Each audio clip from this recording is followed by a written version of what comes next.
Hello, everyone. Welcome to the March 2022 Ask Me Anything edition of the Mindscape podcast. I'm your host, Sean Carroll. A little bit late coming out this month. Sorry, it's March 5th. I usually try to get it out by the beginning of the month, but things have been hectic. Things are probably going to be hectic again next month. Lots of things that I'm supposed to be doing other than doing AMAs. So we get when we get it. There you go. For those of you who are listening, I don't know, far in the future or whatever, the world is in bad shape at the moment. We, in the last couple of weeks, have had the Russian invasion of Ukraine, which is intrinsically bad. The plucky Ukrainians are fighting back as best they can. NATO and the U.S. are trying to help them in various different ways without actually getting into a shooting war with Russia, which could lead to World War III. That's where we are right now in the world. I don't have a lot of wisdom about that particular conflict, although it's easy after the fact, of course, to say, well, we should have done a lot more before the conflict started to prevent it from happening in the first place. The West does have the ability to put economic squeeze on Russia in order to prevent it from doing things like that, but we didn't. And, international cooperation is not always easy, and it's certainly never fast. But of course, this invasion has brought a whole bunch of countries together on the other side in ways that were unanticipated. So I guess there's a tiny little silver lining. I mean, everyone in the current era here, listening to the news, etc., has just enormous respect and admiration for the people of Ukraine who are fighting to keep their homeland and not be part of the Russian dictatorship. And it's heartbreaking because, it's very, very plausible, I would say, that it won't work. And maybe it works. I certainly hope that they're able to maintain their sovereignty, but they're a tiny country against a big country, and so who knows? And so I'm not optimistic about that, but I keep my fingers crossed. And there's, of course, a whole bunch of other things going on in the world. Politicians are doing stupid things as usual. We still have a pandemic that we're going through.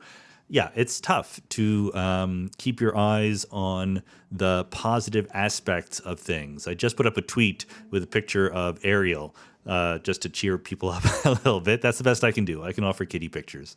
But, I'm actually a believer that even in very, very trying times, I should say, needless to say, these times are not nearly as trying for me or for Americans more generally as they are for other people throughout the world. So a bit of empathy there. I'm not trying to make it as if my personal situation is all that bad compared to that of others.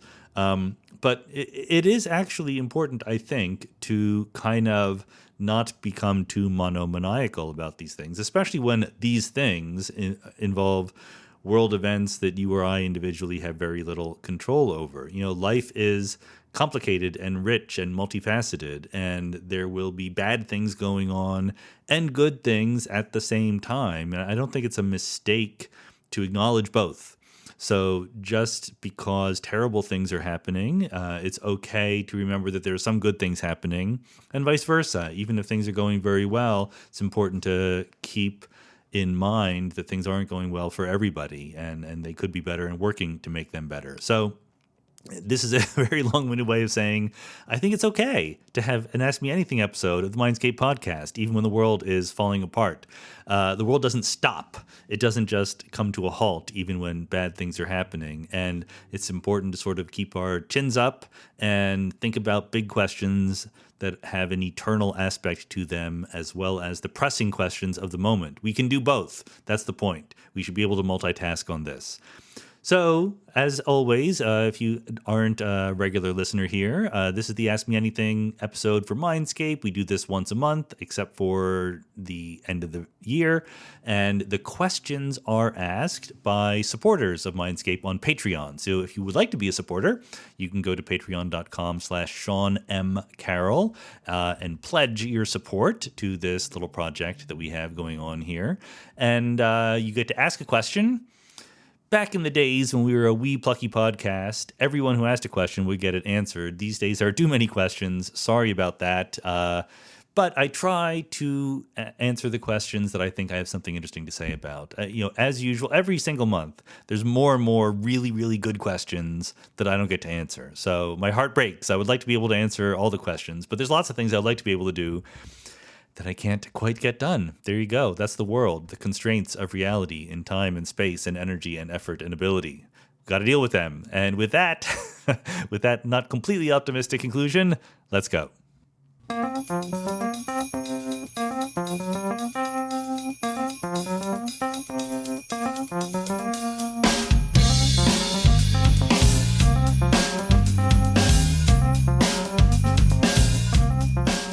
Luca says, after all this time, I still don't understand why people chose to be Bayesians when it comes to epistemology. For example, where does knowledge actually come from within a Bayesian framework? And how does it deal with entirely new ideas, i.e. with no relation to any priors?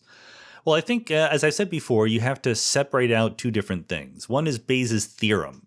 And Bayes' theorem is a theorem. It's just right. No one is allowed to disagree with it unless you disagree with basic facts about math and logic.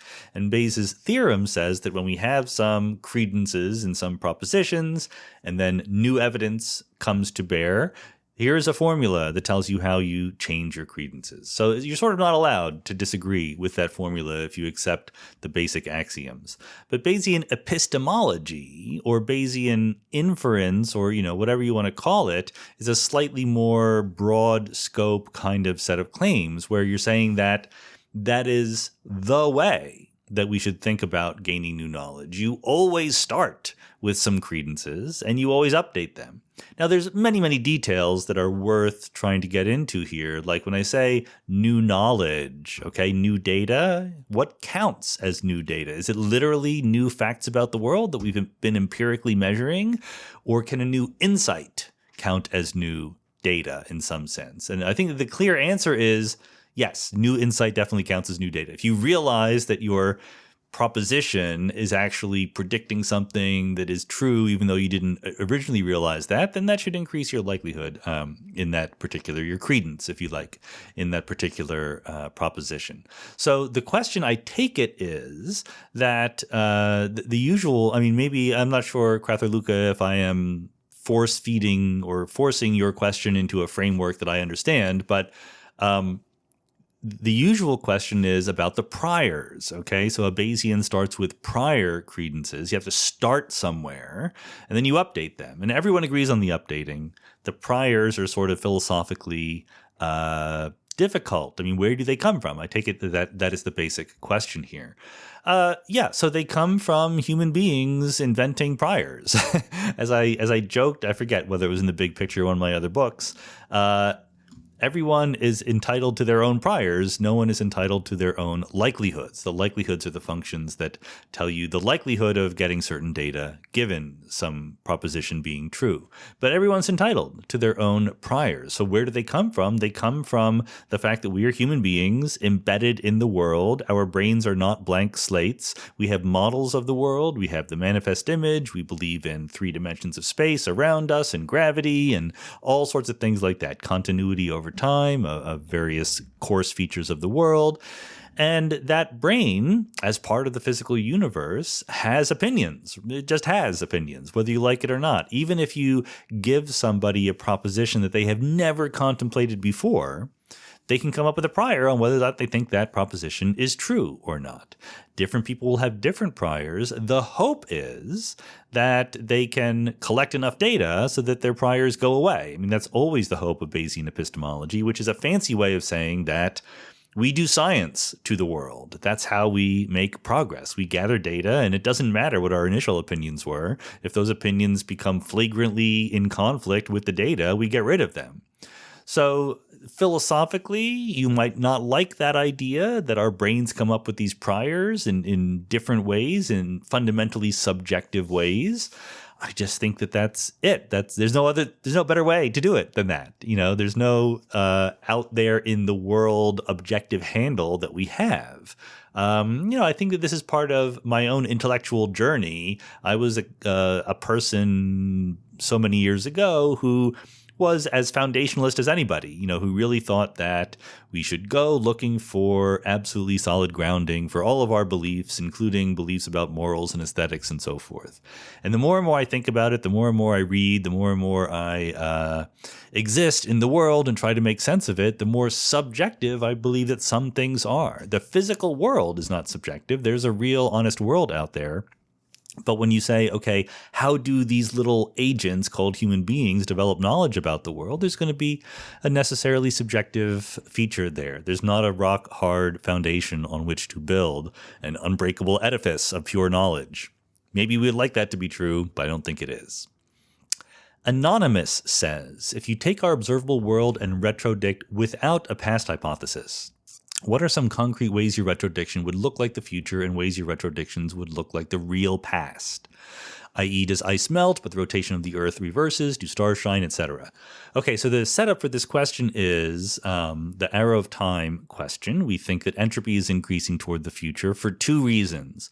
One is because starting from today, we start with some coarse-grained information about the world, right? We don't know the microstate of the world. We don't know every atom and molecule and what they're doing, but we know some coarse observable features of it, and we have a probability distribution of what the microstates could be doing within that macroscopic set of constraints. And so you can, from that, predict the future in some probabilistic way, okay? Now, you could also try to predict the past, but in fact, what we actually think happened in the past is utterly different than what you would get just on the basis of predicting from the current macrostate. We think the entropy of the universe was lower in the past. And so we assume that the early universe started with very, very low entropy. That's the past hypothesis. And then we conditionalize on that. When we make predictions, if you will, about the past, we don't just say starting with our current information. We say, starting with our current information and the hypothesis that the past had very low entropy, what do we reconstruct about the past? And this is so ingrained in how we think that it is very difficult to break out of just assuming that past hypothesis. And so in particular, if you didn't have it, this is the question asked by Anonymous, if you didn't have the past hypothesis, if you only had information about the current macro state of the world, what would you predict about the past and future? And the important thing here is this division of knowledge into microstates and macrostates, okay? So the Earth going around the sun has a macrostate, and let's imagine that that macrostate is just defined by the center of mass of the Earth, where it's located, how it's moving, and maybe its rotation or something like that. You're already noticing that the level of coarse graining is important. For some people, astronomers, it's usually okay to just treat the Earth as a point going around the sun. For geologists, it's not good enough. You need to take care of all the mountains and oceans and things like that, but we're being astronomers right now, okay? So that is a macro state because we're ignoring details of what all the molecules and the particles in the Earth are doing. And when you say, I take the current macro state and evolve it backward in time without a past hypothesis, what happens is, to evolve backward in time, you just imagine reversing the momentum, right? Reversing the momentum of every object and evolving it forward in time is the same, gets you the same kind of answer as just evolving backward in time. So for imagination purposes, it's useful to think about reversing the momentum. And that macro state of the Earth has a momentum, right? It is moving around the sun, the center of mass of the Earth. And so that would reverse. So that's just a fancy way of saying that if the Earth is moving around in a certain direction toward the future, it would still move backward toward the past. The Earth moving around the sun is a physical system that has very small numbers of moving parts to the Earth and the sun, as long as we can ignore some very, very tiny tidal effects and outgassing and things like that. And it's very, very predictable, right? There's no entropy increase or decrease as the Earth goes around the sun. There's entropy increase or decrease because of radiation and things, but we're ignoring that for right now. So you can easily retrodict the Earth going backward. That's no problem at all. You reversed that momentum. What you don't do is reverse all the microscopic momenta. You're not allowed to do that because you don't know what they are, because you only know the current macro state. So roughly speaking, if all you knew is the current macro state, if you want to know what you predict for the past, it is exactly the same as what you predict for the future, okay, except for these macroscopic momenta being reversed. So in particular, you predict that toward the future, the sun is shining. What does that mean? That means that there's radiation that is leaving the sun and escaping to infinity, escaping to distant space. So if you had a little meter that was counting the flux of electromagnetic radiation, you would get a lot of flux going from the direction of the sun out into the opposite direction.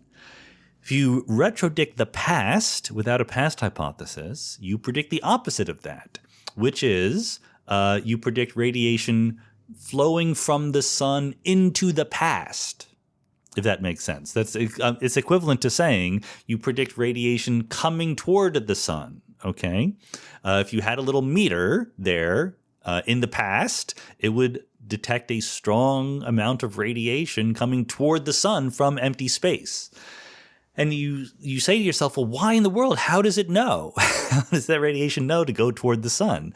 But the point is, without the past hypothesis, the current moment in the history of the universe is very, very special. We do not live in thermal equilibrium. We are in a relatively low entropy state compared to thermal equilibrium. So that's why entropy can still increase toward the past. But without the past hypothesis, entropy also I said increase toward the past. I meant that's why entropy does increase toward the future starting from now. Without the past hypothesis, it would also increase toward the past in exactly the same way. So the reason why this radiation focusing in on the sun knows to do that is because the sun right now is in a very special low entropy state, all things considered, if you don't think that there was an even lower entropy state before that. Of course, this seems weird because we have a intuitive feeling about how cause and effect works, and the arrow of time is built into that. But you've erased the arrow of time toward the past by saying we have no past hypothesis, so you're going to get some weird behavior. Dan Pye says, given the fuzzy nature of the term emergence, strong and weak meaning almost the opposite of each other, do you think there could be room to somewhat expand the meaning of the much less used word consilience to capture what is usually meant by weak emergence? Understanding that it usually refers to agreement between academic disciplines, it has a strong overlap with agreement between levels of reality, and reconciling different ways of speaking about the same reality. I think that consilience is related and a fine thing to think about it, but it's not the same. It doesn't capture the same meaning as weak emergence, because consilience would be completely possible if there were no higher levels, right? I mean, it's compatible with the idea that there's just one level that you can talk about. The statement of weak emergence is the statement that there are additional patterns that we can sort of grasp and make predictions using only macroscopic information, right? You don't need, in the example we just gave, to know all the details about all the particles in the Earth to predict how it's going to revolve around the sun. And that is an example of weak emergence. Of course, ex post facto, there is consilience with thinking about the Earth as a point with its center of mass versus thinking of the Earth as 10 to the 50th atoms and molecules. But there's an extra fact that is conveyed when you say there is a weakly emergent higher level description. So I don't think that it's a good substitute for that kind of vocabulary. Carlos Nunez says, what's your view on the trade-off between free speech and misinformation? Is it okay for platforms to restrict freedom of speech if that has a considerable positive effect on social welfare? You know, it's hard to answer these questions. They're important questions, but it's hard to answer in the abstract. I think there's a temptation, similar to what I just talked about a second ago. There's a temptation to find a simple rule and just apply it absolutely and unthinkingly once you've made up the rule. But the real world is a little messier and more complicated than that. I mean, if you take this question at face value, is it okay for platforms to restrict freedom of speech? Platforms can't restrict freedom of speech. They can only restrict what you do on that platform, right? Freedom of speech was never supposed to be the freedom to say whatever you want on any platform you chose. No one ever had the right to say, I would like to print something on the front page of the New York Times. The New York Times has some legal obligation to print it, okay? There is a difference now than in the past that we do have the technological capabilities to allow people, anyone, to use a certain platform. But we never do allow anyone. There's always people who are banned from these platforms for misbehavior of one form or another. And that's perfectly legal and perfectly legitimate. So it would be nice in terms of sort of simplicity and clarity to say everyone can say whatever they want, but no one ever says that, nor should they say that. So you have to do the hard work. You have to do the hard work of saying, okay, how do we balance the consideration of letting people have as much free speech as we can possibly get away with considerations of both social welfare and the rights of the people who make the platforms, right? I mean, the true libertarian response to this would be make your own platform if you don't like it. And I don't think that's a completely convincing response either, because it's easy to say that. It's hard to actually do it. There are lock-in effects, there are monopolies, there's a whole bunch of issues going on that we can't sweep under the table. But at face value, yes, it is okay for platforms to kick people off of them if there are good reasons to do so. Now, clearly delineating what are the good reasons, etc., that's hard work, and there's no way we're going to make it anything other than hard work. We need to do that work. Andrew Jaffe says, in any of the many worlds, is there a better trade than the Hardin for Simmons trade? What do you now think of the Sixers' chances for winning it all this year? So those of you who do not follow basketball might not be aware of the epic trade that was made by former Mindscape guest Daryl Morey, president of basketball operations for the Philadelphia 76ers. Ben Simmons, one of the Sixers all-star players, became unhappy for various reasons that I will not go into, demanded to be traded. And James Hardin, another all-star player who was playing for the Brooklyn Nets and previously had played for Daryl Morey in Houston, also became unhappy at the same time. And so the two teams traded their headaches for each other.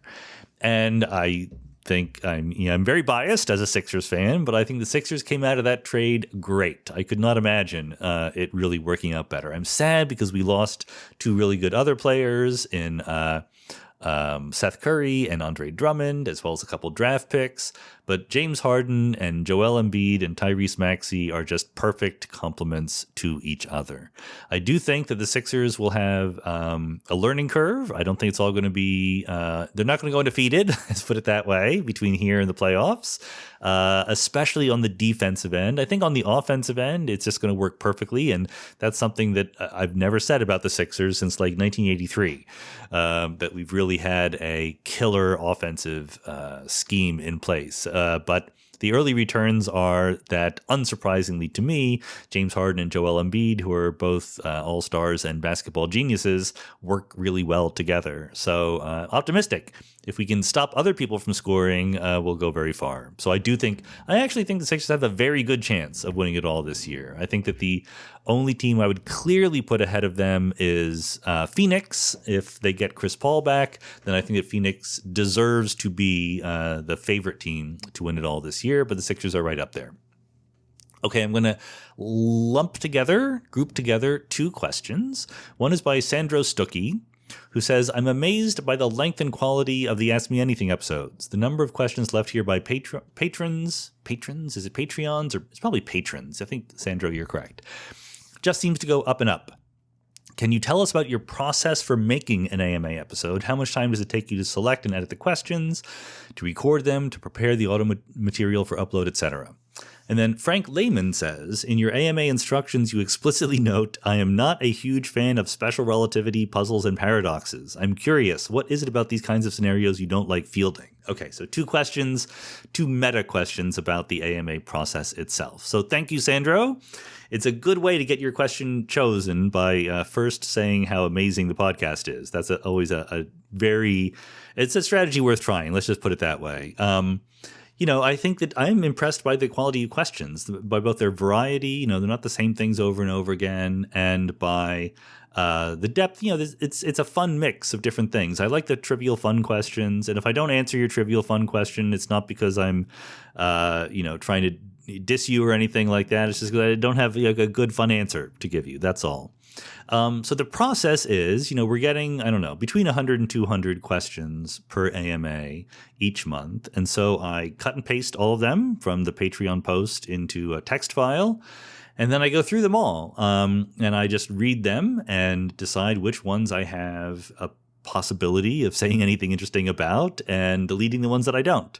And, with a rough idea of how long the thing should be. I think that the long-term equilibrium here is between 2 and 3 hours for the length of these. I can't do 3.5 or 4 hour AMAs every month. I just don't have it in me. But given that constraint, and so it does take some time to do that. It takes a few hours to the copy and pasting is easy, but reading them all, grouping questions that belong together, putting them in a sensible order, thinking about what my answers are going to be, that takes a few hours. Then recording is pretty easy. Look, I'm not writing out answers. I'm just, talking off the spur of the moment, given that I've read the question ahead of time, but otherwise there's no preparation or anything like that. As I also say in the AMA instructions, I'm not going to answer questions that involve me doing homework. So there's not that much extra effort. It's the amount of time to record is the length of the episode plus, I don't know, half an hour, just because there will be some interruptions, the phone rings, whatever. I have to do a little bit of editing, noise reduction in Audacity and things like that. And then posting is another, I don't know, at most 20 minutes or something like that. So, I mean, that I've gotten down to a science. Otherwise, I could not keep doing Mindscape on a regular basis. If I didn't get the recording, editing, posting down to a pretty efficient system, then I would not be able to work very efficiently. So, all in all, between recording and editing and things like that and choosing the questions, it's not a full day's work, but on that order, roughly speaking. Frank says, what about the special relativity puzzles and paradoxes? Why not? Well, part of it is because there's not a lot of intellectual progress made in talking about special relativity puzzles and paradoxes. I completely recognize that there's plenty of people out there who are not experts in special relativity and for whom these questions are endlessly fascinating. I get it. But I don't actually think of my own role or the parts of this role that I enjoy the most as being a physics professor. I like being a physics professor, but I do that already. I want to move the frontier of knowledge forward, not just clean up the frontier of knowledge in the regime we're already in. So special relativity puzzles and paradoxes are not, it's not a real puzzle or a real paradox. It's just that we don't understand it because we're so used to speaking in ordinary pre-relativistic language of taking space and time as separate things. As soon as you say, I have a rod that is 1 meter long, boom, you're already not thinking relativistically because real rods are not one-dimensional things. They're four-dimensional world volumes, right? And you've already cheated by saying I have a rod 1 meter long. As soon as you start thinking in space-time terms from the start, most of these special relativity puzzles and paradoxes just evaporate. And that's a journey we all got to go on our own. And it's just sort of like a little redundant and not new and fun for me to go over that. This is not, Quora or Reddit or something like that. This is not let's solve our favorite physics puzzle kind of thing. I have immense respect and appreciation for that kind of activity. It's just not what I'm interested in doing here. Benjamin Zand says, does the coordinate system we choose for the metric in general relativity tell us something about the location of the observer? For example, where is the observer in the original coordinate system used in the Schwarzschild metric? No. Coordinate systems have nothing to do with observers. And again, this is something where I just talked about the intellectual transition from Newtonian spacetime to special relativity. Here's a transition from special relativity to general relativity. In special relativity, it's called relativity because different observers measure different things, okay? And it's all okay. The real physical stuff is invariant, but different observers, measure different amounts of elapsed time between different events and things like that. But there's still a very simple space-time that you're in, Minkowski space, that has a lot of symmetries. And so this idea that an observer can construct a coordinate system by sort of sending out signals all around and building a little system of rods and clocks is still perfectly valid in special relativity. In general relativity, it's just not. You just generally can't do that. You can send out two light signals and they could intersect at some point in the future or whatever. Or there's a great deal of arbitrariness in how you might imagine doing that. So it never was true, even in special relativity, even in Newtonian mechanics, that there was some relationship between observers and coordinate systems. But for certain approximations in certain circumstances, it made sense to act as if it were true. So we're always talking about the reference frame associated with an observer. And there's a kind of complicated construction that is in the back of your mind when you say that. In general relativity, that's just no longer a useful thing. So we're more honest in general relativity. We just say you have a coordinate system. And you also have maybe observers, and they have nothing necessarily to do with each other. In particular, if there's multiple observers, they're all going to be moving in different places in the coordinate system. So no, the origin of the coordinate system shouldn't in any way be associated with an observer in any particular relationship. Tara Lumagi says, are there mathematical objections to superdeterminism as opposed to just philosophical ones? So, Tara, I'm going to apologize ahead of time. I'm going to use your question, not really to answer it, but to make a point. And the reason why I'm not going to answer it is because I don't know. I don't really know what the objections to superdeterminism are. I don't know if there are mathematical ones in particular. There could be. So, I mean, I imagine that what you would mean by that is that there's some inconsistency or some mathematical hurdle or objection you have to overcome to write down a fully coherent and consistent theory of superdeterminism. And maybe there's some obstacle to doing that. And the reason why I don't know, and I think it's okay for me not to know, is I'm not really, and I don't pretend to be, an expert in foundations of quantum mechanics as a field. That might sound weird because I do write a lot of papers in the foundations of quantum mechanics. But my angle within that field is I think that the many worlds interpretation is right. And I think that given that the many worlds interpretation is right, there's still lots of foundational questions left to be answered about probabilities and structure and, all sorts of ontological, metaphysical, and epistemological questions. There's a full employment for a whole bunch of people to work in that field.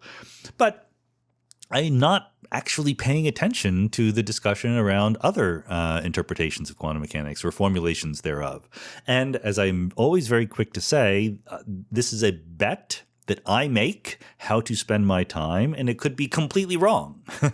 I could be wrong. I don't think I'm wrong, but it's very, very possible. I'm not being absolute or certain about it. But we always have to do this in any endeavor that involves spending time on something intellectual, trying to understand how things go. You have to take some things as, all right, I'm going to assume this is right, and I'm going to build on that. If every single academic, whenever they did a research project, started with zero assumptions, and Tara, I'm not saying that you're saying anything like this. I'm just giving my background feeling about it. But you would never make any progress, right? If you always said, well, let's not assume that we know what the foundations of quantum mechanics are. That's a perfectly valid thing. There are people who are experts really in the foundations of quantum mechanics as a field, and they can tell you the relative differences between, the pros and cons of pilot wave theories and epistemic theories and many worlds and all these things, superdeterminism. I just am not spending time trying to do that. And, I don't make assumptions about other things that other people think are perfectly settled. I think that inflationary cosmology might be right, but I don't think it's a 95% chance. I think that the chance that inflation is right is substantially less than the chance that many worlds is right. Many other physicists would flip that and put it the other way around. But there you go. You have different people with different opinions. That's how you make progress. So I don't really know the answer to your question, Tara. Sorry about that. But I'm letting you know why I don't know it.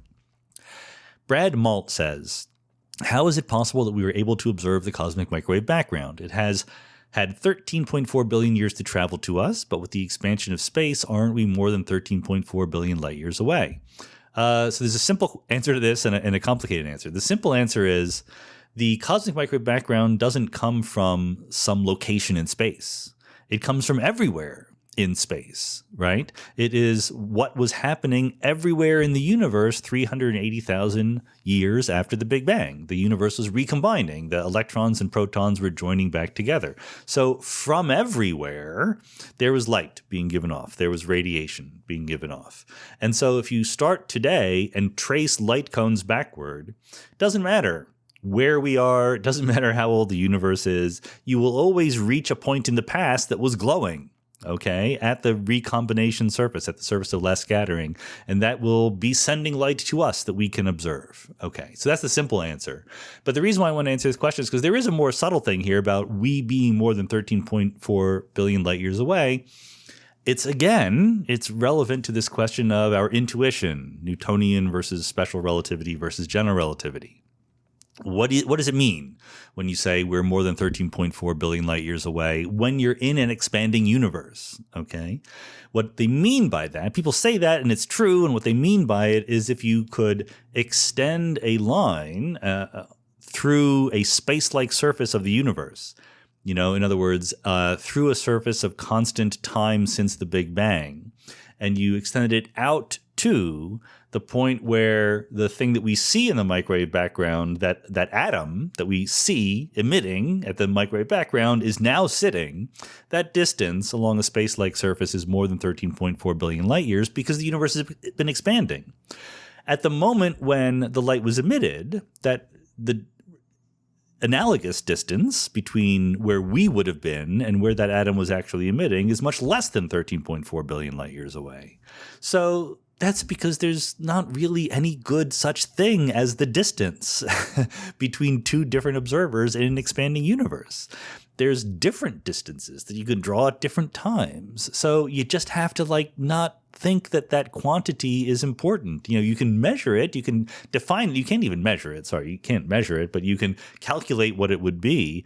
But kind of who cares? So if you have some reason to do that, fine. But it's not a quantity that has any essential meaning to us. The distance between 2 points on a space-like surface defined in some particular way, okay? What matters in relativity are light cones. Those really exist, right? You can trace back the path of light, and everyone agrees on that. That's not relevant or relative to some observer, some coordinate system, some slicing of space-time or anything like that. And so the robust statement is, starting from us here and now, trace backward in time on light cones, you will hit the surface of last scattering somewhere. That is the cosmic microwave background that we observe. I'm going to group two questions together. One is from Ken Wolfe, who says, if the simulation hypothesis posits that we can never tell for certain that we are not in a simulation, then is an assertion that either we are or not just a statement of faith? Is there anything that differentiates this from statements of theology? And then Noble Gas says, I was surprised at how seriously Chalmers in his recent book takes the idea that we are living in a simulation. To me, this idea seems to recreate theism from a technological standpoint. Do you see it this way as well? And as someone who stood against theism, does the growing acceptance of the simulation idea in philosophy circles bother you? So for those of you who don't know, David Chalmers, former Mindscape guest, recently came out with a book, Reality Plus, where he really takes seriously the idea that we could be living in a simulation. And his major goal in that book, to boil, it's a wonderful book. I very much encourage you buying it. He's really just a terrific writer. And this is the only, of all the books he's written, this is the one that is most aimed at a non-expert audience. It's still full of full-strength philosophical arguments, but it doesn't assume a lot of the linguistic background that experts would have. So it's very, very readable. But his primary concern is not to argue that we do live in a simulation, but to ask, if we do, is what we're experiencing still real, right? And as a good poetic naturalist should do, I don't think he's a poetic naturalist, but he says, sure, it's real. It's as real as anything else. So that's his main philosophical point that he's trying to make. Okay. So both of these questions here from Ken and from Noble are saying, doesn't this smack of theism and the existence of God somehow? And amusingly, if you read the book, Chalmers says, I'm a really good atheist, but this whole simulation argument thing has made me rethink that, because in some sense, if we do live in a simulation, it is like having God. It's not the same kind of God as the traditional theological Christian God, but some higher being that actually wrote us up in their little computer simulation somehow. So look, I don't care if it is theological or not. I care if it's true, right? And the same thing goes for theology. When you say that I am not theistic or I don't like theology, it's not that I sort of have objections to contemplating the possibility. It's that I have contemplated the possibility, and I don't think that the evidence supports that hypothesis. I'm perfectly happy with other people also contemplating the possibility, and also I could be wrong, right? New evidence could come in and convince me that I'm wrong. I think that my hackles get raised a little bit whenever people compare a certain idea to theology as a way of dismissing it via guilt by association, right? Don't tell me whether something is like theology. Tell me if it's right or wrong. What is your argument for or against it. I once gave a talk. You can find it online. It's actually gotten quite a few views. I gave a talk at an Oxford conference on philosophy, on cosmology and theology, I think. And so I gave the talk with the title, "God is not a good theory." And the whole point of the talk was to say that we can use all of the usual ways of evaluating scientific theories about the world to evaluate theism. Okay. But there was a typo in the conference program where my talk was entitled, "God is not a theory," rather than "God is not a good theory." So that ended up being the exact opposite of my point. My point is that theism, the simulation argument, the multiverse, many worlds, all of these things, these are perfectly legitimate scientific ideas, and you should judge them. Okay. You should not dismiss them by using dirty words against them. Now, when it comes specifically to the simulation argument, I try to do this. I try to judge it as an argument. And I say, I try to be a good Bayesian, as I said before, Bayesian epistemology. I try to say, like, what would I expect the universe to look like if we lived in a simulation? And I try to compare it to what the universe looks like. And to me, the world that we observe around us does not look like it would if we lived in a simulation. And this is the crucial Bayesian point, which is that it's not that we look at the world. And again, this is exactly analogous to what you would say about theology. So in that case, the analogy is pretty good. It's not that you look at the world and say, can I explain this by positing the existence of God or positing the existence of a simulation? That's not the right move. The right move is to say, let's imagine that we are comparing our expectations from a purely naturalistic, self-contained universe versus a theistic universe versus a simulation. What would I expect in each of those cases? So it's not sufficient to say, I can explain the world. I want the theory to explain what I do see about the world, to say that, oh, yes, this is exactly what I would have expected. And it's not what I would have expected. As I've said before, the resolution in terms of pixels of our universe, as far as we know, it's infinite. We have no idea. But it's certainly really, really, really good, way, way better than it would need to be for any simulation. I see no reason why a simulator would want to cook up a universe like ours. That's not to say they couldn't, but if I'm being a good Bayesian, what I'm supposed to ask is this what I expect? And it is not. Marian Marcali says, I was thinking how entropy is increasing, but knowledge and complexity seems to be increasing in lockstep as a function of the self-referential nature of the universe. So in computational terms, the universe and therefore humans can abstract anything to create new computational primitives or objects ad infinitum. Gödel's and Turing's observations can therefore be considered the primary and most important feature and not a bug at all. So I don't know whether Gödel's and Turing's observations, and for that matter, Tarski, I would throw him in there also. I don't know whether they should be features or bugs. They seem to be true facts about mathematical logic. I'm also not quite sure when you say the universe and therefore humans can abstract anything to create new computational primitives ad infinitum.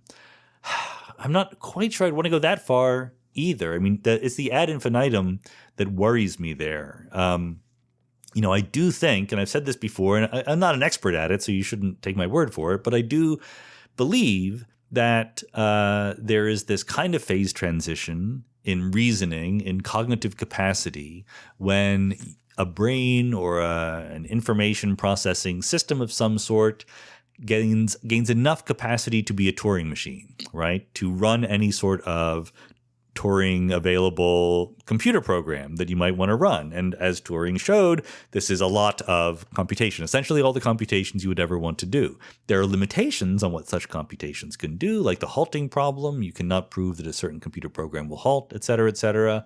But in the world of computations, there's a universality class that all computers of a certain strength can do all the computations. Now, there's still computations we can't do. That's why I'm a little bit averse to the ad infinitum at the end of your sentence, Marian, because we have finite resources in space and in time, and there's some computations that are literally impossible to do, like the halting problem, for example. So I think I know what you're saying, but I would just sort of edit that a little bit with the ad infinitum there. And the other thing that I'm not quite sure about is you say entropy is increasing, but knowledge and complexity seem to be increasing in lockstep. That I just think is not true. If I take a book and I burn it, entropy is increased, but knowledge is not increased. Information, good old accessible information or complexity has not increased in any way. I think the reality is that entropy is increasing. Complexity information kind of come and go, right? There's pockets of them and they can disappear, and there's no law of nature that says that those things must increase in the same way that entropy is going to increase. So I think the relationship there is a little bit more delicate and nuanced, and I think that it's a little bit too quick, a little bit too glib to just attach them to each other in some correspondence. We need to think harder about what the relationships are there.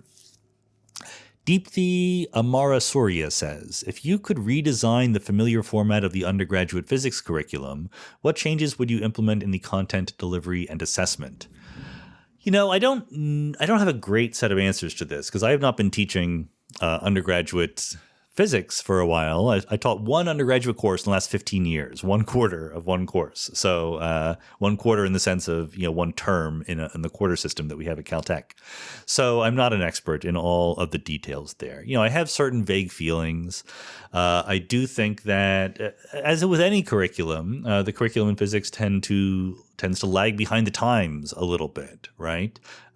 Usually the curriculum that we teach now is what we really needed to be teaching 30 years ago and not what we need to be teaching now or 30 years in the future. The obvious example here is how we teach quantum mechanics, and that's what's motivated me to think about writing a quantum mechanics textbook. Things like quantum information, decoherence, entanglement, quantum computing are not mentioned in a lot of undergraduate quantum textbooks, and there's no good reason for that. Whereas we beat to death perturbation theory and Clebsch-Gordon coefficients and a whole bunch of things. So that one course, I think, could be improved by quite a lot. The curriculum as a whole, I think that there's a lot of, certainly, there's a lot of smart undergraduates who are zooming through the curriculum that I had when I was an undergraduate, so that they're like taking string theory in their senior year or whatever. They've already taken quantum field theory in their junior year, which seems dizzyingly fast to me. There's no reason why general relativity should not be part of the undergraduate curriculum. Maybe not as a required course, but I would like to see it at least be optional for everyone. I did introduce undergraduate GR course at University of Chicago, and that was very, very popular. It's a very, very accessible subject for undergraduates. There's no reason not to teach it. I think the first year is always the crucial one, right? And it kind of depresses me that the first year for many physics students has a kind of weed out the weak feeling to it, which I don't like. Maybe there's a better way to do it than that, but honestly, I don't know what the better way is given constraints of resources and numbers and things like that. So I don't have any good suggestions there. I do wish that we could, let me be specific about this. For physics majors, you have to just go through a lot of drudgery in the early days of your physics curriculum, right? You need to learn the inclined planes and the electrical circuits and that stuff. That is important. And so it takes time before you can get to the fun stuff of relativity and quantum mechanics and stat mech or what have you. So I don't think you should actually sort of put relativity or quantum mechanics in the first semester of your first undergraduate course, but maybe there is some way to get first-year undergraduates acquainted with some of the research being done in the department. Whatever that is, like little seminars or a 1-credit course or something like that. And a lot of places do this. I just think it should be a regular thing. Let's make sure that people are excited by the prospects of doing this research themselves. For people who are not going to be physics majors, I think we do them a dramatic disservice by very often just offering them a course that is a watered-down version of the course we offer to physics majors, right? If you're not going to be a physics major, then why not learn a little bit about relativity and quantum mechanics? You don't need to learn about circuits and inclined planes necessarily. Maybe a little bit of that is useful too, but I think that the purpose is completely different if you're just trying to teach people physics for the sake of physics rather than teaching them for the sake of a prerequisite that will be useful when they get to other physics later on. I don't know. Those are not very coherent thoughts, but those are the thoughts that I have right now. Peter Benham says, is there one set of quantum fields to house all the many worlds, or does each one have its own? I have no idea what the words to house mean in this case. Fields live in space-time, okay? Space-time, forget about quantum mechanics for a second. We have space-time, and at every point in space-time, there's a set of fields, and a value of the electron field and the gluon field and the gravitational field and so forth. In many worlds, there's a set of worlds, and each world has its own space-time and its own quantum fields, okay? So the fields are in the worlds, not the other way around. And space-time is in the worlds, not the other way around. That's why you can't say where other worlds are located. There is no space in which they exist. There's a separate question as to whether or not it's the same set of fields in all of many worlds. Let's put it this way. In the simplest versions of many worlds, without thinking too hard, it's exactly the same quantum fields and laws of physics in all the worlds. I do think it is possible to have slightly more sophisticated versions, but I don't think that's a necessary part of the theory. Jim Murphy says, what's your view on how pornography affects society, especially in its modern, highly accessible form? Do you see it as dangerous? Well, it's a tricky question. I mean, it's dangerous, but in the same way that many things are dangerous. Pornography is dangerous in the same way that driving cars is dangerous or drinking alcohol is dangerous. They can be misused and cause a lot of deaths. I think the number of deaths caused by cars and alcohol is probably way bigger than the number of deaths caused by pornography, and yet they are perfectly allowed and very easily accessible. I do think that, I mean, maybe I'm not an expert on this, the psychology here, so I probably should say nothing, but my vague feeling is that there's some sense in which pornography can be addictive in a way that, alcohol can be addictive. But again, that doesn't mean we ban alcohol. We just try to give people, number one, the freedom to choose and hope that they make the right choice. And number two, hope that they use it responsibly. And number three, some resources if they do get addicted to it, right? I wish that society did all those things anyway. It doesn't always measure up to those hopes, but that would be my hope. Do I see it as dangerous? It depends on what you mean by dangerous. I mean, I guess there's a potential danger in the sense that people sort of become immersed in pornography and lose the ability to connect with regular human beings in the same way. That doesn't sound like a huge worry to me. And even if it were, I still think that there is sort of an individual choice that I would err on the side of. But I'm not an expert, so maybe there's some deeper worry there that I don't know about. The other set of dangers, which has been well talked about, is of course it gives people a sort of degraded image of women. When we talk about pornography, it's usually men looking at pornography of women. And that can have all sorts of effects on how they think about women more generally. And this was a bigger deal, something that was talked about a lot more, I guess, probably in the 80s than it is today. But it's still out there. And, I think that this is a case where it would be important to separate the symptoms from the real problem. I think that if we lived in a society where women were treated more equitably from the start, then you could very easily imagine non-deleterious forms of pornography that would be perfectly okay. In other words, I don't think it's the pornography that is the trouble. It's that the problem is that that women are not treated equitably or thought of equitably in our society. That's the real fundamental problem. So I would not, put a Band-Aid on pornography and claim victory there. I think that's not really the way forward. Saad Ahmed says, have you ever been taken by feelings of nationalism or patriotism in the past or now, I suppose? I guess probably no is the short answer if I'm trying to guess what you mean by that. I might, root for the dream team, the U.S. basketball team in the Olympics when they were the dream team back when Michael Jordan and Larry Bird and Magic Johnson were playing for them. These days, I don't care as much about the Olympics one way or the other.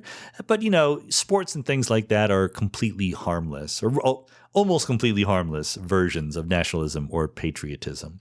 I think that the U.S. is a big, complicated country with a big, complicated history. And my version of patriotism is to both appreciate the good aspects of its current existence and its history, and very much appreciate its bad aspects as well. I'm very much against whitewashing the bad aspects of our history. I think that teaching how horrible we have treated the rest of the world is really, really important. And I think that's part of the ability to do that, to the extent there is such an ability, is part of what makes a country strong. You should do that. And, different countries have different success rates at doing that. I think the United States is kind of mediocre at that. The U.S. does tend to perceive itself, the average American, if that's even a sensible concept, is way more sanguine about America doing bad things to the rest of the world than they should be, either currently or in the past.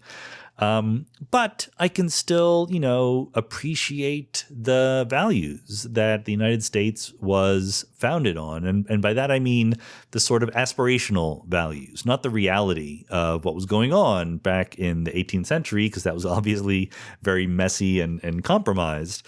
But I can accept that and at the same time think that the people who started up the United States were onto something good when they thought that the authority of a government comes from its people, not from God or from someone having more power than anybody else.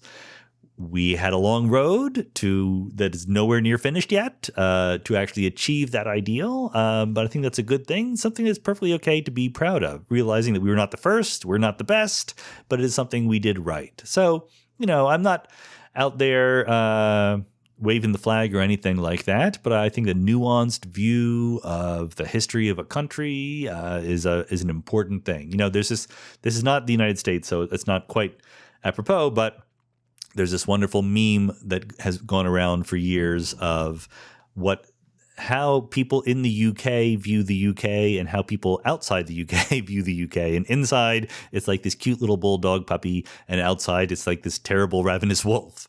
Like the United Kingdom, England, and Great Britain, they've invaded everywhere, right? And, if you ask them, they're like, just bring in civilization everywhere. Shouldn't they be thankful?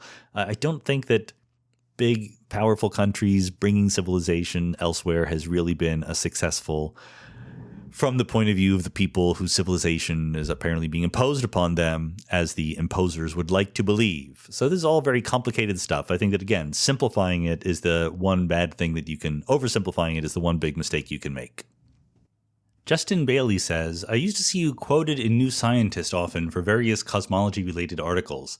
How did you get on the list of scientists to call? Do reporters just cold call you? There's no magic bullet or special procedure to get called by reporters. It depends on the situation, and it usually sort of accumulates over time, right? Sometimes you meet reporters at conferences, APS meetings, AAS meetings, AAAS meetings, or what have you. Sometimes reporters go to meetings like that and meet scientists and then get to know them.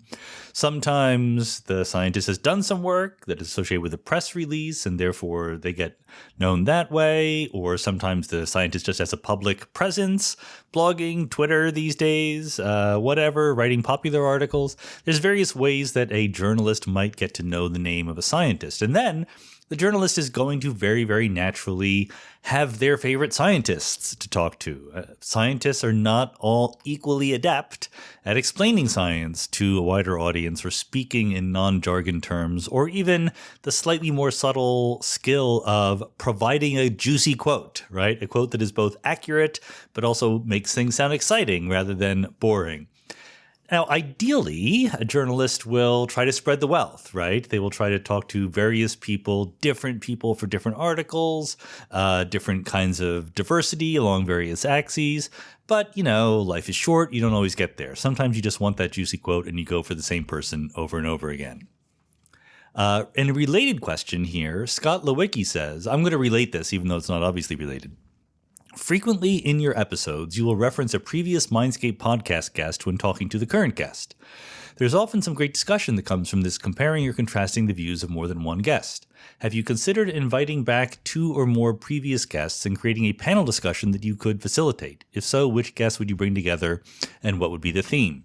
So, I've considered things like that. But as you'll notice, I have informally instituted a policy where I do not repeat guests other than myself. That's a special dispensation for solo episodes, right? But other than that, I never have the same guest on twice. And a number of previous guests have asked to come on. In fact, people who I think would make great repeat guests. But this is something I thought about quite a bit. And I've decided that the value added this goes back to the previous question, the value added just by forcing myself to spread out and not just have the usual suspects over and over again is more than the value added that I would get by having a favorite set of guests and going back to them over and over. This is not to say that there are not very real benefits of having a favorite set of guests going to them over and over again. There's a sort of institutional memory that gets built up from previous discussions. You know ahead of time the person is going to have good things to say, et cetera, et cetera. But I do think that, a lot of people do that, right? A lot of podcasts have their favorite guests they go back to again and again. I do try to be different, try to differentiate in some ways. And part of the spirit of Mindscape, as I see it, is really about exploring the ideas, right? It's not about our favorite set of personalities to interact with. And again, this makes it a slightly quirky thing. So if you want me to spin it this way, you, the audience for Mindscape, are an elite group. You are willing to listen to a bunch of episodes that are driven not primarily by the fact that you've already heard of the guest before. I suspect that for most people listening, most of the episodes, I don't know, are with people you've never heard of before, but you would like to listen to this episode just because the topic is good, or even maybe the topic doesn't naturally appeal to you, but you have an assumption that there's some reason why I picked that person. There must be something worthwhile. And of course, I usually do have reasons why I pick the people. They don't always work out. Most of my guests I think are very, very good, but there is certainly a spectrum of success. But you got to do the experiment, right? You have to try different things. There's a comfort to going to the same restaurant every Wednesday and ordering the same thing, but then you might miss some things elsewhere on the menu or at other restaurants. And given my own personal preferences, I tend to want to be more experimental. And given that plenty of other podcasts do it differently, this is one way to be different. So reluctantly, in some cases, I've stuck with the policy of not inviting guests back. Now, I make no promises that I will continue to stick to that policy. And part of it is also there's a rich get richer kind of thing, right? The kind of people you invite back are people who are like smooth talkers who are good on podcasts. And those people get to talk plenty of places. They don't really need Mindscape all the time. And sometimes I have people on the podcast who are less naturally good at talking, but still have interesting things to say. So I think that it's important to get to those people. No matter how wonderful a person is and no matter how much you love listening to them, there was always a time when you had never heard of them before. There was always a first time when you heard of them. So I think that the possibility that the next episode is going to be some brilliant, magical person who you've never heard of before is a big thing that I try to keep alive, which would be less likely if I had the same people over and over again. Now, that's not exactly what you said. Scott, you're asking about having panel discussions with previous guests, things like that. I've thought about lots of things. I've thought about having a conference, right, where you get people in previous guests in the same place in the real world, back when we would get together in the real world. I guess most of Mindscape's existence now has been in a pandemic, hasn't it? Maybe that's not exactly true, but it's getting there. And I thought of having, different formats for different episodes with different numbers of guests and things like that. It's all, number one, it's more work because, as I said, I have the current system down to more or less a machine that I can get it over with pretty quickly. There is a lot of, behind the scenes time that it takes to schedule, to get people microphones, to get the transcripts done, all that stuff. And it becomes exponentially more complicated when there's more than one person at a time involved. So I haven't really come up with a great way to expand the format that would not be way more work for me with any obvious tangible benefit. If the benefit were huge, then maybe I would do it. But, especially because many of these are remote, right? Many of these interviews, and having multiple guests is even harder when you're doing things remotely. We don't see each other as well. It's harder to interrupt and to ask questions in real time. So I'm not leaning toward doing that at this time, but I do keep the possibility open, and I'm certainly open to suggestions about how to be creative with the format. Andre Dinu says, you explained in the past that the state of the universe could be described by a vector in a Hilbert space. The evolution of the universe is equivalent to the trajectory of this vector in Hilbert space. However, the state of a system with variable number of identical particles is described by a vector in Fock space, which is the direct sum of several Hilbert spaces. How is this last space called, and why do you not refer to this space when you think about the universe as a whole? There's a lot going on here. This is a technical level question, but I think it's interesting enough to the broader audience that I thought it was worth talking about. The point is that when you do quantum field theory, one of the reasons why quantum field theory is so cool is because even though when you quantize a single non-interacting field, what you get is a set of particles with a definite number of particles, or some superpositions of different numbers of particles. But when you let the field interact with itself or with others, that number of particles can change. So whenever you have a situation where particles are created or destroyed through interactions, field theory is a way to sort of summarize what's going on there. And one way of thinking about that is to construct what is called Fock space, which is to say there's a part of Hilbert space where there are no particles, the vacuum, empty space. Then there is the one particle Hilbert space. So you excite the field just enough to have exactly one particle. And that particle can be doing different things. It has a wave function. It has all the different infinite number of possible wave functions. And then there's another part of Hilbert space that has two particles, and all the way up. And then you add those all together because the wave function for the quantum field will be a superposition of 0 particles, 1 particle, 2 particle, etc. And that sum is called Fock space, F-O-C-K, after Vladimir Fock, the Russian physicist and mathematician. So two things to say here. One is Fock space is still a Hilbert space. It's not a different kind of thing. It's a particular kind of Hilbert space that you construct by adding together these individual Hilbert subspaces, but it's still Hilbert space. So it's still perfectly okay to call it Hilbert space. Secondly, thinking of field theory in terms of particles is not completely comprehensive. It doesn't always work. It works when you can think safely about tiny perturbations in the field, right? Tiny fluctuations look like particles. So that generally refers to the perturbative regime of the particle, of the field theory, where you can just start with the vacuum and then perturb it by adding a particle or two, watching them interact. In more general circumstances, like when the Higgs field just smoothly evolves from 0 to its expectation value in empty space, you cannot easily describe that in terms of particles at all. So the Fock space description is just not very helpful. So Fock space is a specific kind of Hilbert space that is only relevant in specific circumstances. It's not a more general concept. Jonathan Goodson says, when you were a member of the World Science Festival Symposium on Quantum Mechanics, the moderator asked the panel, will the scientific community reach a consensus within the next 100 years? As I recall, the other participants said yes, but when it was your turn, you opined the consensus would be achieved within 50 years. What was your thinking in giving that response? And was it anything more than confidence in MWI and the ultimate competency of your peers? I mean, part of it, just to be slightly flippant about it, is that 50 years is my go-to amount of time to make predictions, because I will probably be dead. I'm not sure. Maybe I'll get lucky. But at least it's a period of time when I cannot be held responsible for whether I was right or wrong. So it's a good number to pick.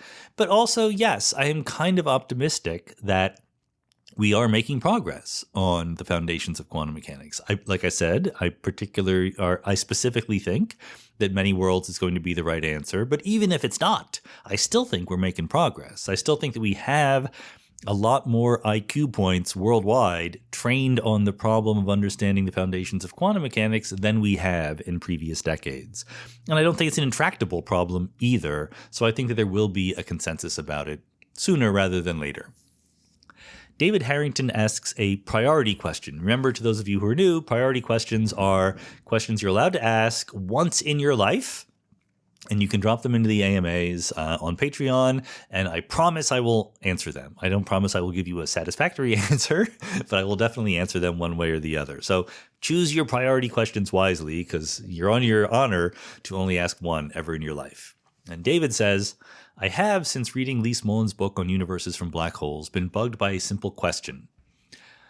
Where does the energy come from? In Smollen's hypothesis, a black hole of only a few solar masses would create a full-fledged universe. Where does all that extra energy come from? The short answer is that the energy of the universe is zero, at least in this model.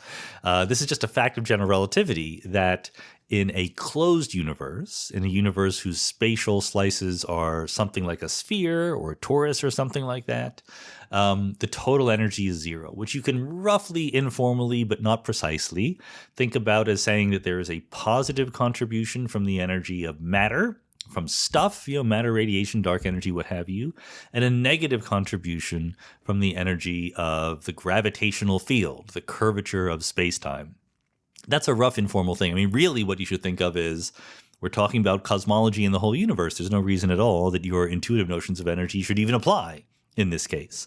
But at a formal mathematical level, there is a quantity that is conserved in general relativity, which looks energy-like. And for a closed universe, it is exactly zero. So even more formally than that, the point is that you can, in general relativity, quantum gravity rather, you can imagine bubbling off a baby universe, as I've written about in my paper with Jennifer Chen and Alan Guth and Eddie Fari and others wrote about years ago, in a way that costs exactly nothing because it has zero conserved quantities. So not only zero energy total in this universe, but zero angular momentum, zero electric charge, all of those things. So there's no obstacle to having quantum processes that create as many of these as you want. That's sort of the secret at the heart of the mechanism that Jennifer Chen and I proposed for making more and more entropy in the universe. If you can make more and more universes, each one of them adds a little bit to the entropy of the whole shebang, you can just increase entropy without bound. Matt Rappaport says, it occurs to me that the act of observing or measuring a particle requires hitting that particle with something like a photon and then having the photon bounce back into a detector. I'm wondering if the act of hitting the particle during an observation might change the particle's properties such as its momentum. If you wanted to measure the particle's position with increasing accuracy, you would want to use photons with smaller and smaller wavelengths, thus higher and higher energies. Is this a reasonable way for a layperson such as myself to understand the Heisenberg uncertainty principle? Well, I kind of want to say yes and no here. If you just want sort of an intuitive answer in a way that it kind of connects with your Newtonian feeling about the world or your classical mechanics feeling about the world, yes, to measure the position of something small requires a small wavelength, requires a lot of energy. Therefore, you're going to have to kick the particle a little bit. But if you're a little bit more careful, if you're a little bit more trying to understand it at a deeper level, that's not the Heisenberg uncertainty principle. The Heisenberg uncertainty principle has nothing to do with measurements or observations. I guess I shouldn't say that. It has implications for measurements and observations, but it's not about measurements and observations. The Heisenberg uncertainty principle is a feature of the states of particles, the states of any quantum system, whether or not they're observed. In quantum mechanics, the momentum is related to the position in a complicated way because there is no such thing as either momentum or position. There's a wave function. Momentum and position are observables associated with that wave function, and they are what we call complementary observables. And what that means is that if you have a wave that is a wave function, if you try to compress that wave in space, in position, okay, so this very, very carefully localized around some particular point in space, then the complementary feature of it, the momentum, gets spread out all over the place. So if you have a sine wave for position, wave function, you will have a delta function for momentum, and vice versa. If you have a delta function for position, you have a sine wave for momentum. And if you have a bell curve, something that is spread out but only a little bit, then you can have that for both at once. These are all statements about the wave function of the particle and how it has to be. It has nothing to do with measurements. Again, it has implications for measurements, but it's not about measurements. So another way of thinking about it at a much simpler level is just think about a two-dimensional Hilbert space. So forget about position, and momenta, think about spin, right? Think about the spin in the z direction of some particle. It could be spin up or spin down. Now, the tricky thing is you naturally think of spin up as pointing vertically up and spin down as pointing vertically down. But in Hilbert space, in the space of all possible quantum wave functions, these two possibilities are perpendicular. You are either spin up or spin down, or you're some combination, but they're orthogonal to each other. So you'd make a plot of spin up horizontally and spin down vertically or something like that. And that's all with respect to the z direction. And then if you ask about spin in the x direction, or y, which is, let's pick one, pick x, the x spin can be figured out in terms of the z spin, but the way to figure it out is that the axes are rotated by 45 degrees. Okay, so the spin up with respect to x-axis is tilted at 45 degrees with respect to spin up and spin down in the z-axis. So what this means is if a particle has a spin that is in a pure state of z-spin, so it's either pure spin up or pure spin down, it can't also be in a pure state of x spin. It's going to be an equal combination, an equal superposition of spin up and spin down in the x direction, just because the axes are tilted with respect to each other. It's a mathematical fact, not related to how we observe it or anything like that. That's the uncertainty principle. Samuel Cohn says, I've heard you mention that the Hilbert space of the universe is large but finite dimensional. How do you reconcile this with the commutation relation between the momentum and position operators? It's an elementary exercise that in a finite dimensional space, if the commutator of two operators is a multiple of the identity, then the commutator is 0. Yeah, that's true. And just to be super duper careful here, when I say things like the Hilbert space of the universe is finite dimensional, that's, a speculation. We don't know that for sure, okay? We are saying that we have good reason to believe that the Hilbert space of our observable part of the universe is finite dimensional. It's not an absolute statement that we know the answer to. But as you might guess, if you have a finite dimensional Hilbert space, but that dimensionality is really, really big, like 10 to the 10 to the 120 dimensions, that's pretty close to infinity for a lot of local purposes. So you would be very, very surprised if some, persnickety mathematical fact that distinguished between finite and infinite dimensional Hilbert spaces really mattered.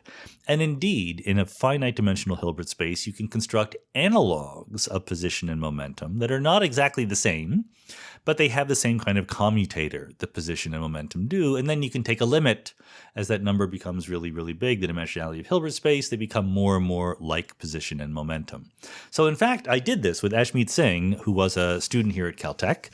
We wrote a paper on doing exactly this, and I will read you the title of the paper: Modeling Position and Momentum in Finite Dimensional Hilbert Spaces via Generalized Pauli Operators. Pretty good, huh? You asked a question that I actually wrote a paper about.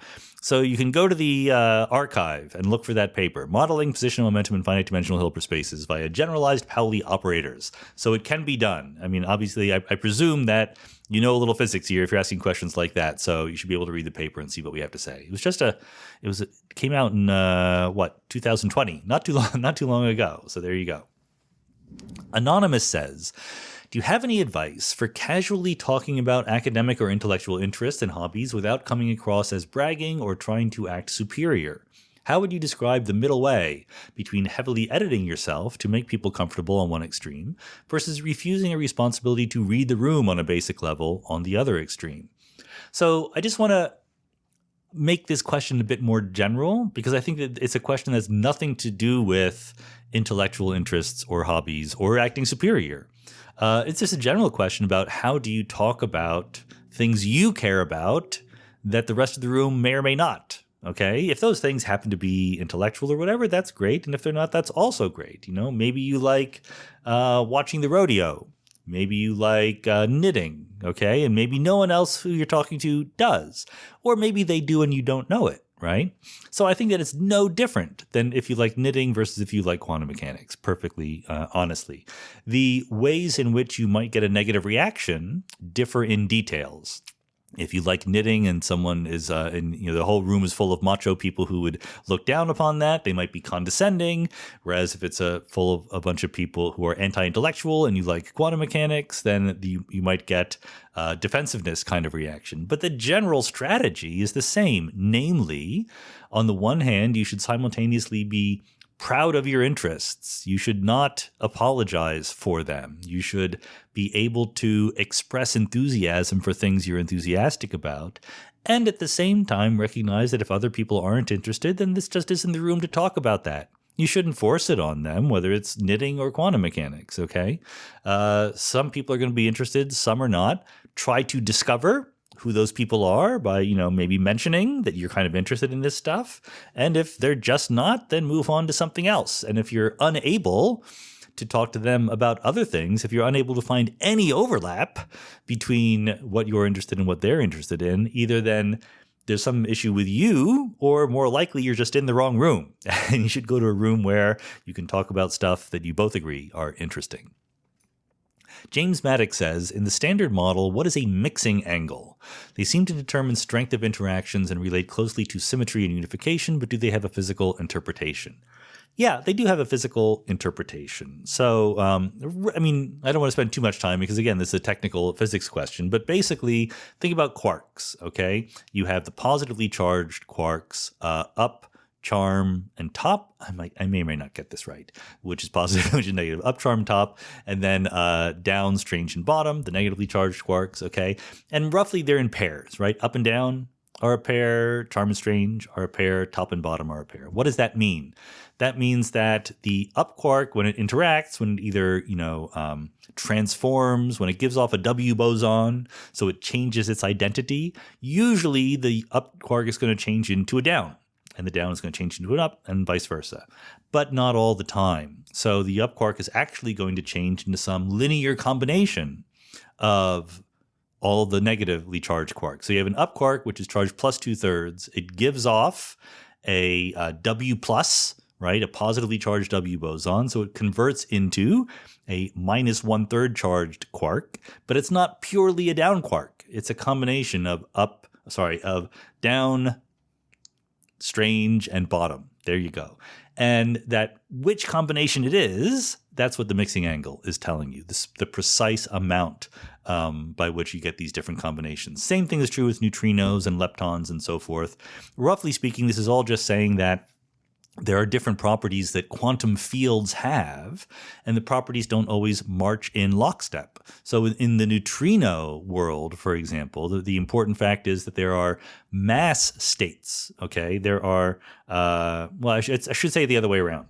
You may have heard that in the world of neutrinos, there are electron neutrinos, muon neutrinos, and tau neutrinos. And what that means is these numbers are conserved. So when a tau lepton decays, it's going to have to give off a tau neutrino and then maybe like a muon and an anti-muon or something like that, okay? No, that can't be right. To conserve charge, if a tau decays, it will have to spit off a muon, and then an anti-mu neutrino, so muon number is conserved, plus a tau neutrino, so tau number is conserved. Okay, whew. But what it turns out to be the case is that the states of definite mass are not purely electron neutrinos, muon neutrinos, or tau neutrinos. They are mixed together. And figuring out what exactly that mixture is a very high priority thing that we're trying to do in the world of neutrino physics right now. Jake McNeil says, Scott Aronson suggested that during a lecture I attended that quantum computing might be a useful method of teaching core concepts of quantum mechanics. Do you think that might be a good approach to introducing quantum mechanics, especially for those with more of a computer science background rather than a math and physics background? It could be. My brain is thinking these days about teaching physics students quantum mechanics, so that's what I know and care the most about.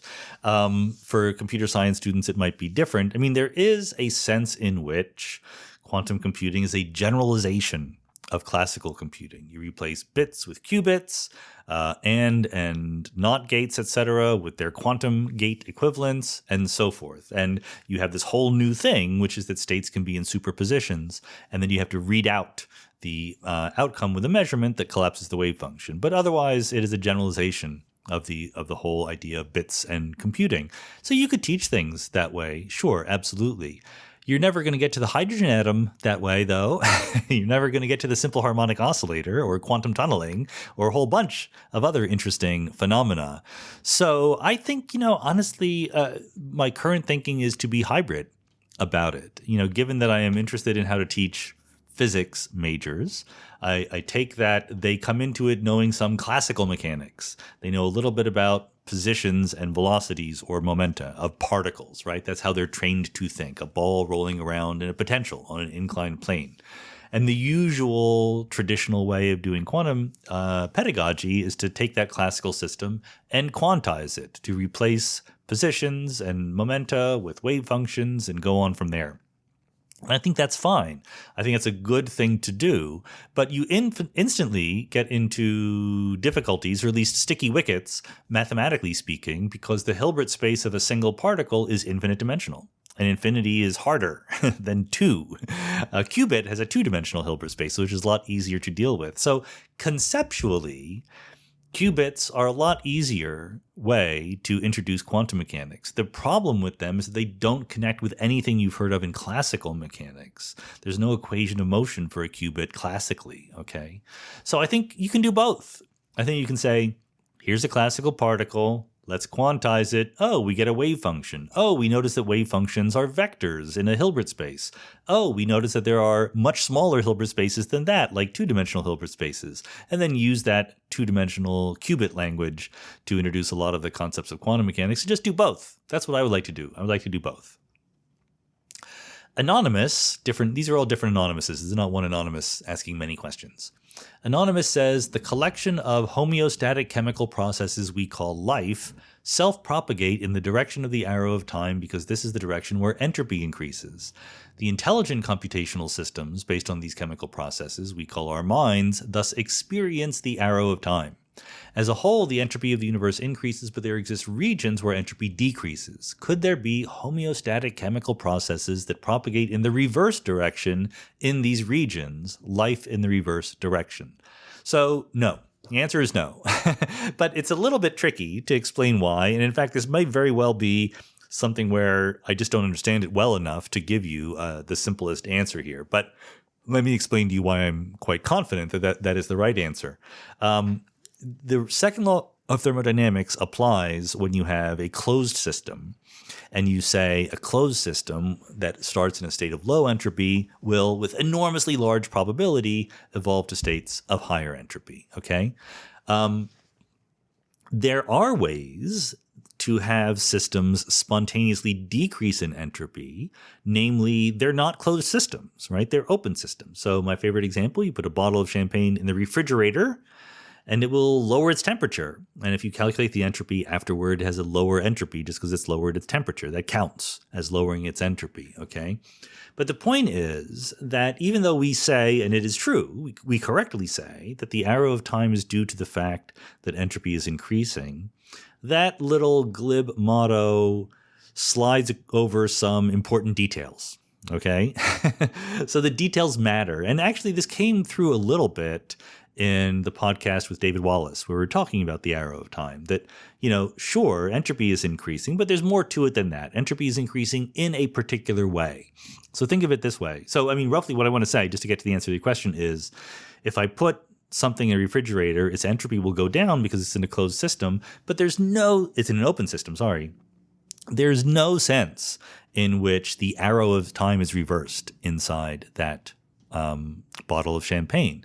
And the way that you can see this is, think about a very typical thing that we use to illustrate the increase of entropy. If you have a cup of warm water and you put an ice cube in it, the ice cube melts and you get a cup of cool water, and entropy is increased along the way, okay? But if you take that cool water and now you put it into a refrigerator, it's not going to, it will lower in entropy if its coolness is not quite as cool as a refrigerator. It will radiate photons and heat out to its environment. Its entropy will go down, but it will not spontaneously form into an ice cube plus a glass of warm water just from sitting in the refrigerator. The whole thing is just going to cool down. Okay. So there are differences in the details of the way in which entropy increases or decreases in a closed system, naturally increasing entropy versus an open system leaking entropy out into the world around it. So, and there's details there upon details that I'm not going to get into, but the short answer is you don't expect a reversed arrow of time in an open system that is going downward in entropy. Jim Watson says, regarding cosmic redshift due to expanding spacetime, where does the energy loss from the photon go as it is redshifted? Two answers to this, depending on what level you care about. One answer is energy is not conserved. In an expanding universe, the total energy of stuff, of matter and radiation, etc., is not a constant number because space-time is changing underneath it, okay? I wrote a whole blog post about this. If you go and Google energy is not conserved, you'll probably get my blog post about this. The longer answer, which I have to give, usually I stop there, but the longer answer, because I have to give it now because I've already mentioned that in general relativity, there is a conserved energy that includes the energy of the gravitational field, okay? So the energy that is not conserved is just the energy of the stuff inside spacetime. If you try to attach an energy to spacetime itself, you can do that. It's tricky. There's details. There's mathematical subtleties, but you can do it, and that number is conserved, okay? So in that way of thinking about energy, because there's no single way of doing it, there are different ways of doing it. In that way, what you would say is that there is a transfer of energy from space-time, between space-time and the photons. If it's photons, they lose energy, which is absorbed by space-time. If it's dark energy, dark energy increases its total amount of energy in a certain region of space as the universe increases. So energy can either go up or down in stuff, and in either case, space-time responds appropriately. Rue Phillips says, David Chalmers refers to you in his new book, Reality Plus. He believes we are in a pure simulation. His credence comes from statistical analysis. If it is possible for someone in our universe to create a pure simulation, then it will be much more likely that we are Sims, because it is much easier to create billions of sim worlds than the universe to create billions of physical worlds with life. What are your credences on these concepts, and what, if anything, is Chalmers neglecting in his argument for us probably being Sims? I'm not going to give a full account of this because I think these are subtle issues. But what I really think is that people tend to misuse anthropic reasoning in this case. And this is something, I don't want to be too mealy-mouthed about it, but I'm not completely sure that my opinion is the right one, but it is my tentative way of thinking right now. As I said before, the simulation argument, there's a step, if you take the simulation argument to just say, maybe we live in a simulation, then that's fine. That's completely true. Maybe we do. But if you take it to say we probably live in a simulation, well, then you're assuming some measure, right, on the space of who we could be. And people tend to use some kind of principle of mediocrity or typicality or whatever you want to call it. We are randomly selected from the set of all possible people, intelligent beings in the universe. And I think that's just wrong. I don't think you should assume that we are randomly selected from the set of all people in the universe. There's many ways in which I am not randomly selected from the set of all intelligent observers, even here on Earth, much less in the whole universe. So I think that step just doesn't work. What I would rather do, as I said before, is to ask the question, what would the universe look like if it were a simulation? And I don't think it would look much like our actual universe does. To be a little bit more clear about that typicality point, here's the way that I like to put it. I'm borrowing language from other people, and I forget who it is, so I can't give credit. Sorry about that. But it seems humble when you say, I think that I'm just a typical observer in the universe, right? That's why it's literally sometimes called the principle of mediocrity. But you don't know what a typical person in the universe looks like. You don't know what the space of all possible observers in simulations and elsewhere in space or whatever. You have no idea, right? So really, when you're assuming that you are just a typical observer, you're actually assuming that typical observers are like you. And that's not humble at all. That's sort of maximally arrogant. You're assuming that you can infer some facts about all of the observers in the universe just on the basis of your local parochial experience of the world. So I think that's wildly unwarranted by anything that we know about reason or logic or experience or anything like that. I do think there are ways to still make anthropic-like arguments. I think that it's okay to say that models of cosmology that make it more likely that observers like us would exist, observers exactly like us, so forget about typicality, observers exactly like you, okay? Models of cosmology that make it more probable that a person exactly like you would come into being should be preferred in a Bayesian sense over models that have low probability of you coming into being. That's the kind of thing that I think is okay to say without making any assumptions about your typicality in the cosmos. Joe asks, have you ever used Linux on a desktop, laptop, or server? If so, what did you think of it? So, yeah, I did. When I was at the University of Chicago for several years, I had a Linux desktop machine. It was fine. You know, I'm not... my attitude towards these things, operating systems and so forth, is there's no right or wrong. I mean, some are better than others for different purposes, but different users and different sets of needs are going to be better served by different operating systems. So if you're really into it, if you're really into operating your operating system, getting into the guts of it and changing things around to please your whims, then Linux is great. You can tinker with it. If you just want it to work and forget about it, if your intellectual energies are focused elsewhere, then Linux is not the operating system for you. So I'm very happy with the Mac these days. I don't love being, beholden to the Mac ecosystem overall, but the things that they do are good enough for me that it works fine. And there is a cost in switching back. So, the iPad, iPhone, MacBook Pro combined system works quite well for my own needs, and so I have no motivation to contemplate switching.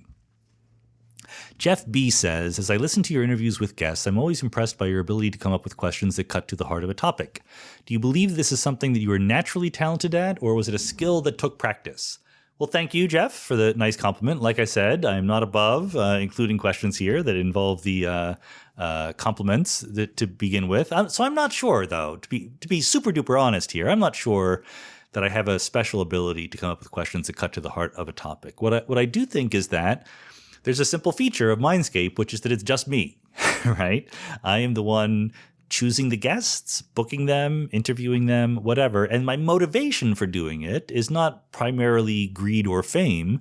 It's because I'm interested in what these people have to say. That is literally my primary motivation. I started the podcast because I wanted to talk to these people and hear what they had to say, learn from them. So I think that gives me a leg up. Like, I'm not a professional interviewer who's handed a guest and some talking points and asked to talk about them. If I'm inviting them on the podcast, there's something that they know that I would like to know. So I'm just being, sincere in my questioning because I'm actually trying to get at what it is they have to offer.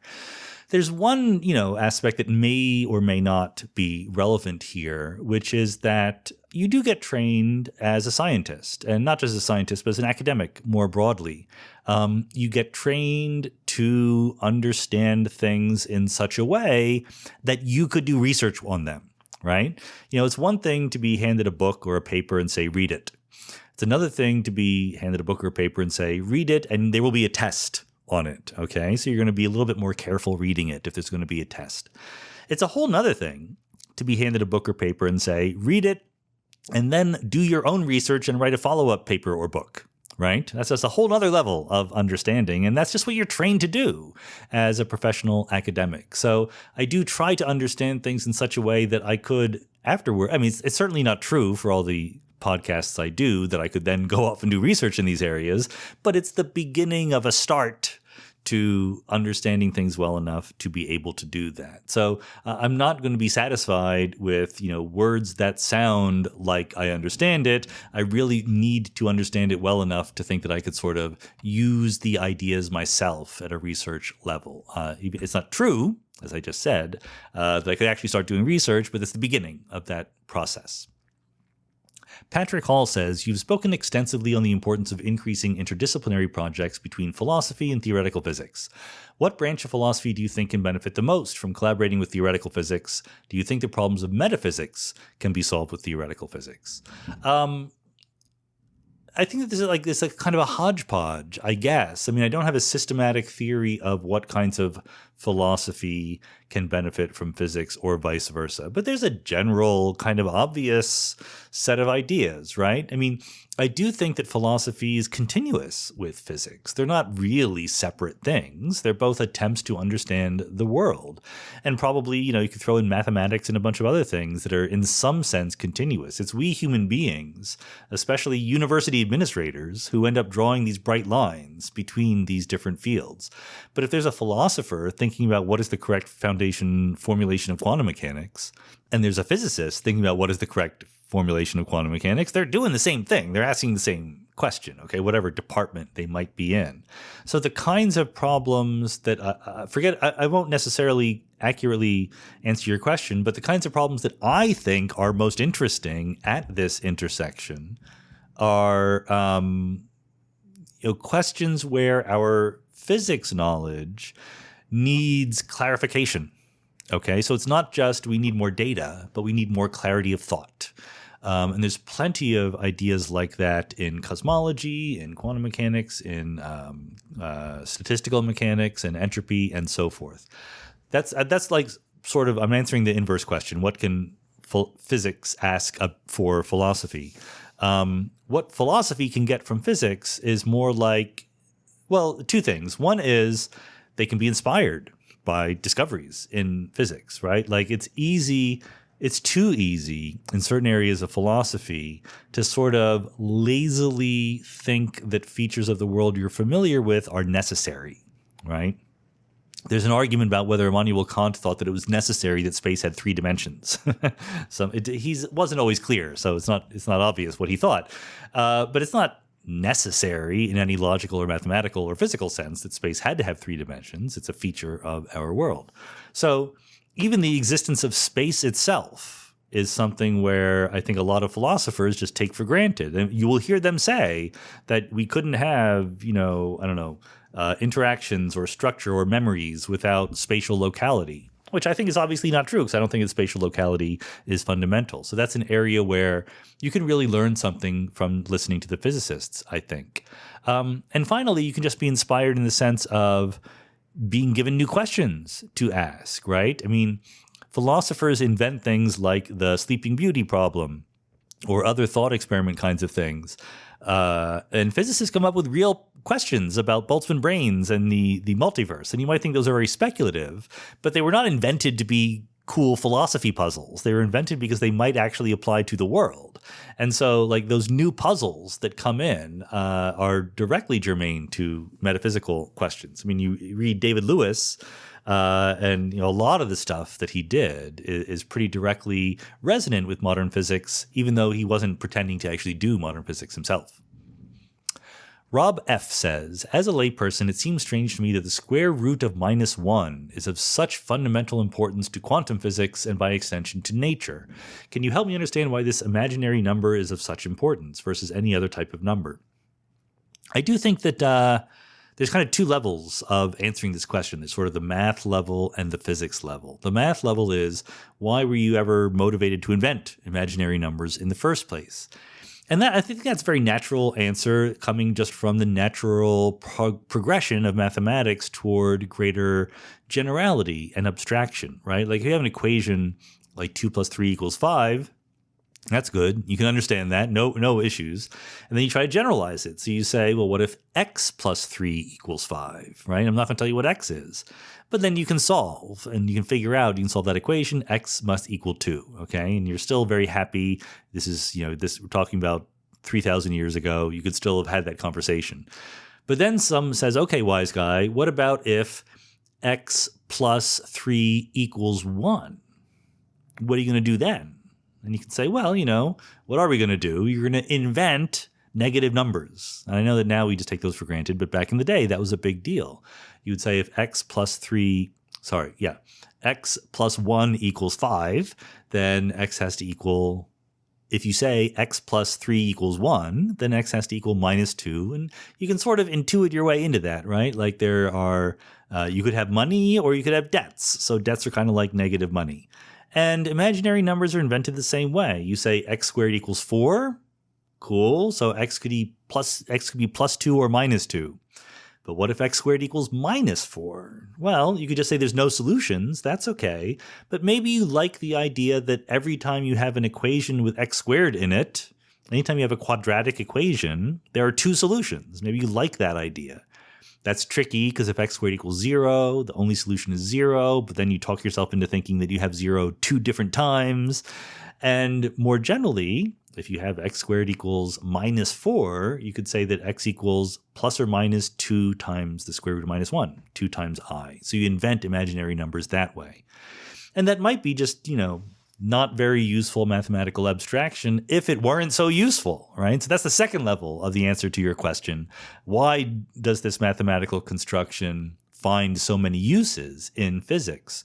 And that's a more tricky one because you never need imaginary numbers. You never absolutely need imaginary numbers. You could always just replace any discussion of imaginary numbers with separate discussions of their real parts and their imaginary parts, right? You're allowed to do that. It's just much less convenient. So the question becomes, why is it convenient to talk in the language of imaginary numbers? So I'm going to try to give you an answer. We'll see whether it actually works or not. So here's my attempted answer. Think of the double slit experiment, okay? Think of a electron wave function. It's a wave. It's passing through 2 slits, and on the other side, it interferes. So what are the features physically that you want to have happen? And forget about observations and decoherence and all that stuff. We're just thinking of the simple wave goes through 2 slits and get an interference pattern on the other side. So one thing is, it's clearly got a wave, right? It can't be particles if you're getting an interference pattern on the other side. There needs to be a contribution to what you're seeing on the other side, which is partly a positive part and partly a negative part, so they can some places cancel out. That's what it means to get an interference pattern.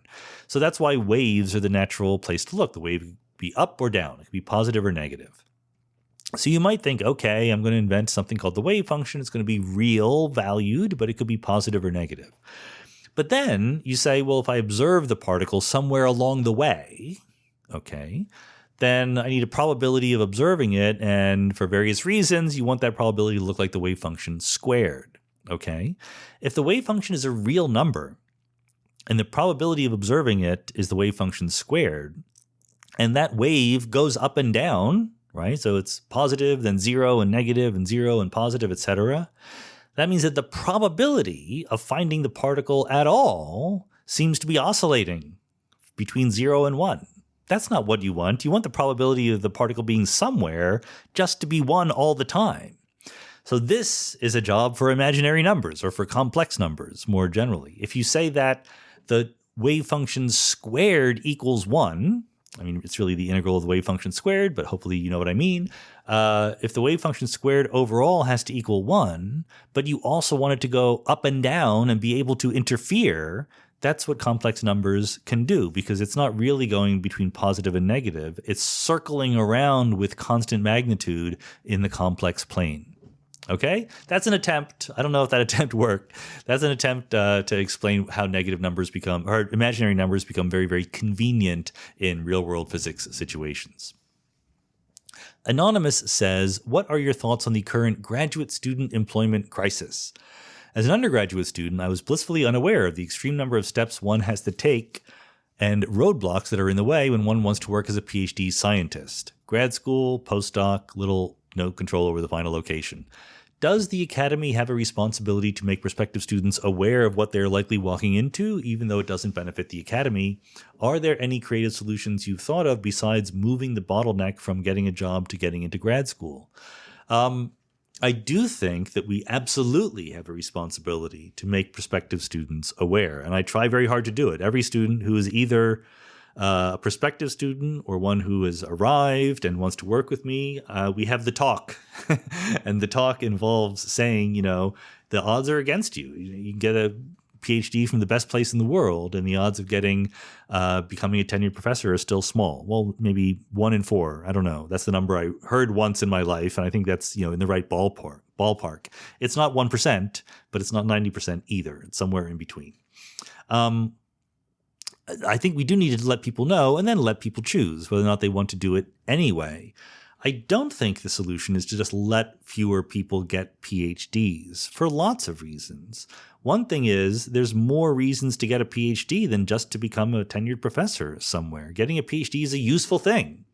It's education. It's a degree, okay? You can become a smarter, better thinker by getting a PhD. And so it's not like you've completely wasted your time if you get a PhD and then don't end up being a professor. But I do think you should make that decision yourself, right? So think about it this way. If the graduate schools just stop taking as many students, that means the graduate schools are deciding for all those people they're rejecting that they shouldn't get a PhD because maybe they won't get a job. I don't think that should be the graduate school's decision. I think that should be the student's decision. They should make the decision with all the information they can possibly have, but it should be their decision to make. The overall problem, honestly, is just not solvable. If you define the overall problem as there are more people who would like to be tenured professors than there are tenured professorships, right?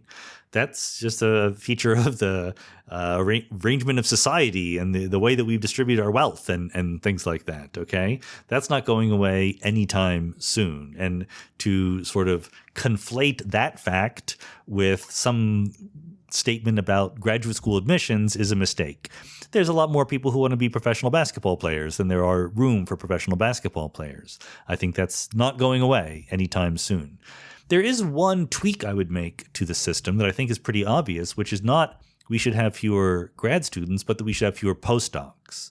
As you say, in fields like theoretical physics anyway, you spend 5 years getting a PhD, and then you get a postdoc, which lasts for 3 years, just doing research, trying to buff up your resume, your list of publications, so you can apply for faculty jobs. And these days, regularly, people get 2 or 3 or even more postdocs.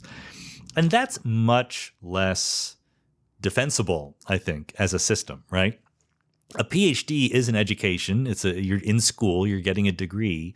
Postdocs are just, sort of training programs for researchers. And if you spend 5 years getting a PhD and then 6 or 7 or 8 years as a postdoc, it's hard to then switch into a completely different field. So I actually think this was, I give credit to Kim Boddy, who was a graduate student of mine. When she first applied for postdocs, she said, I wish there were fewer postdocs out there. Because of exactly this reasoning. And I'd never thought of it before, and she's exactly right. She actually made it. She's a professor now at the University of Texas. So congratulations to Kim. But I get the logic.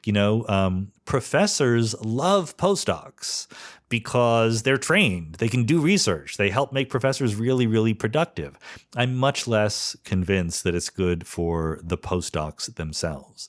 It's a small tweak. That's what I would do. I'd provide more funding in the world of grant funding and institutional funding. I would put more of it to supporting grad students, less of it to supporting postdocs, even though I like having postdocs around. They're pretty awesome.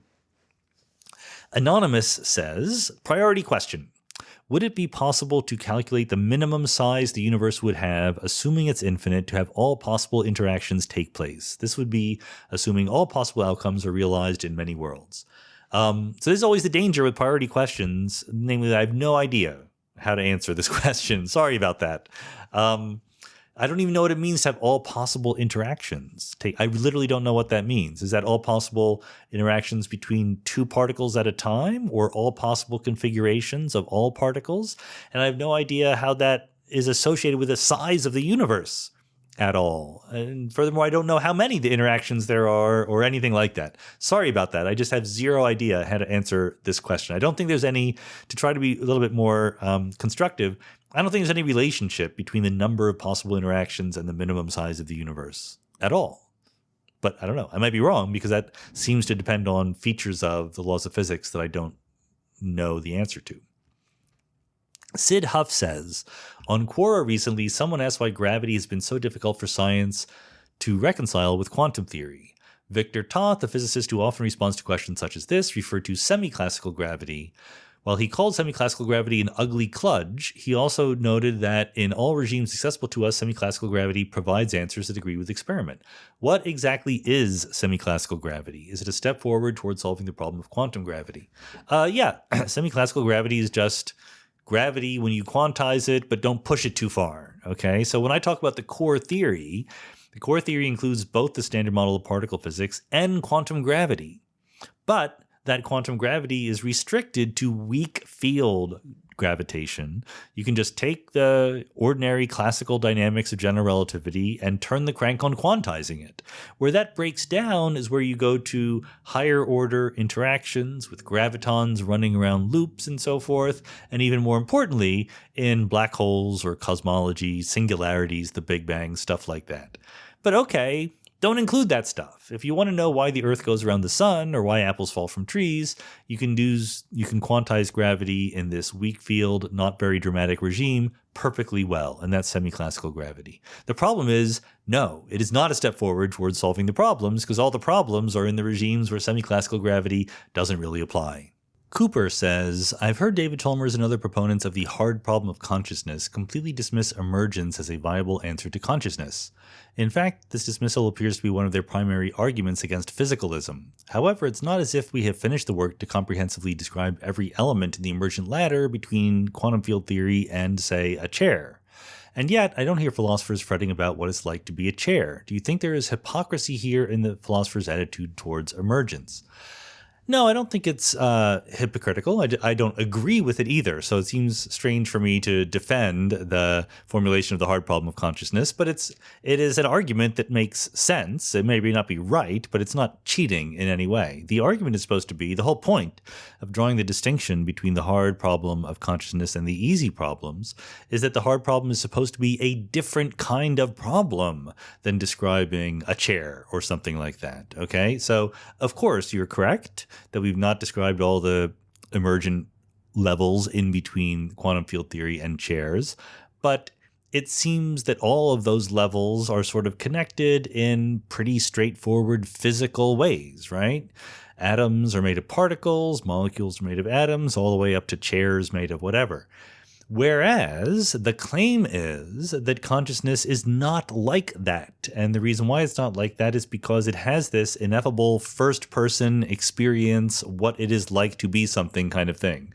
There is nothing that is like to be a chair, so that's a different kind of problem. So the argument is supposed to be that you can have all the emergence you want, you will never reach consciousness because it's a different place to be than just being a chair. Now, again, I don't believe that argument, but I don't think it's necessarily anthropocentric or special or anything like that. It's just, I just don't, I think it's a failure of imagination more than it is a being too hypocritical or anything like that. Jimmy Summer says, does intuition tell you that the universe began with the Big Bang or some eternal cyclic model? It seems in the former, the universe has to come from nothing, and the latter, the universe doesn't have to come at all, but only because it was always here. Should one seem more likely than the other? Do our intuitions even mean anything when it comes to these kinds of questions? I don't think our intuitions should mean very much, honestly. When we're talking about the beginning of the universe, what does my intuition know about anything at all?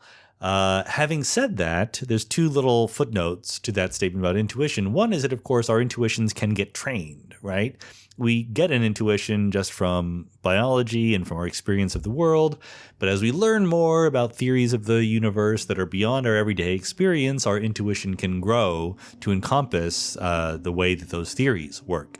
The other thing is that we need, as we talked about before in the discussion of Bayesianism, you need some kind of prior on something, right? So if you don't know very much about the theory of everything or quantum gravity, but you do know that either the universe had a beginning or it didn't, Bayesian reasoning says you got to put a prior on the universe had a beginning or the universe didn't. I think that the right thing to do in those cases where there's no empirical difference to us today and there's very, very little theoretical guidance is to be pretty open-minded. So take whatever priors you want, but I think it makes sense to have priors that are not too wildly different between the universe lasted forever and the universe had a beginning. Both are very much on the table. Dan O'Neill says, as a physicalist, how do you explain suicide? Having lost a close family member to suicide, I find it hard not to think of it in dualistic, non-deterministic terms, as an incorporeal mind choosing to destroy its own body. I'm sorry to hear about your family member. It's always a terrible tragedy when that happens. I shouldn't say that. I should say it is often a terrible tragedy when it happens. I am someone who believes that people should be allowed to end their own lives under precisely the right circumstances. When they're of some sound mind, they discuss things with their doctors and so forth. So there's different ways in which that kind of thing can play out. But there's absolutely no question a lot of circumstances under which people are in depression or something like that, whether it's external circumstances or their neurological signals failing them, that causes them to commit suicide when maybe a day later they wouldn't have. And that's a completely different situation. I've also known people to whom that has happened. I don't really think that there's any issue here about physicalism versus dualism, to be honest. If you're a dualist, like you say, you can imagine the mind choosing to destroy the body. If you're a physicalist, the body is deciding to destroy itself. So the question is, are you the kind of physicalist who thinks that you can come up with an explanation of free will and making decisions and things like that? So I am that kind of physicalist. So when people do things to themselves, whether it's suicide or something much less dramatic, I don't necessarily need to interpret it in terms of any dualistic terms. Related question, Casey Mahone, what are your thoughts on euthanasia? So I just gave them. I think that it should be allowed, but I think it should be controlled. You really want to make sure that people are doing this in the clear light of day, as it were, not because of some temporary chemical imbalance or temporary condition that they're in or whatever.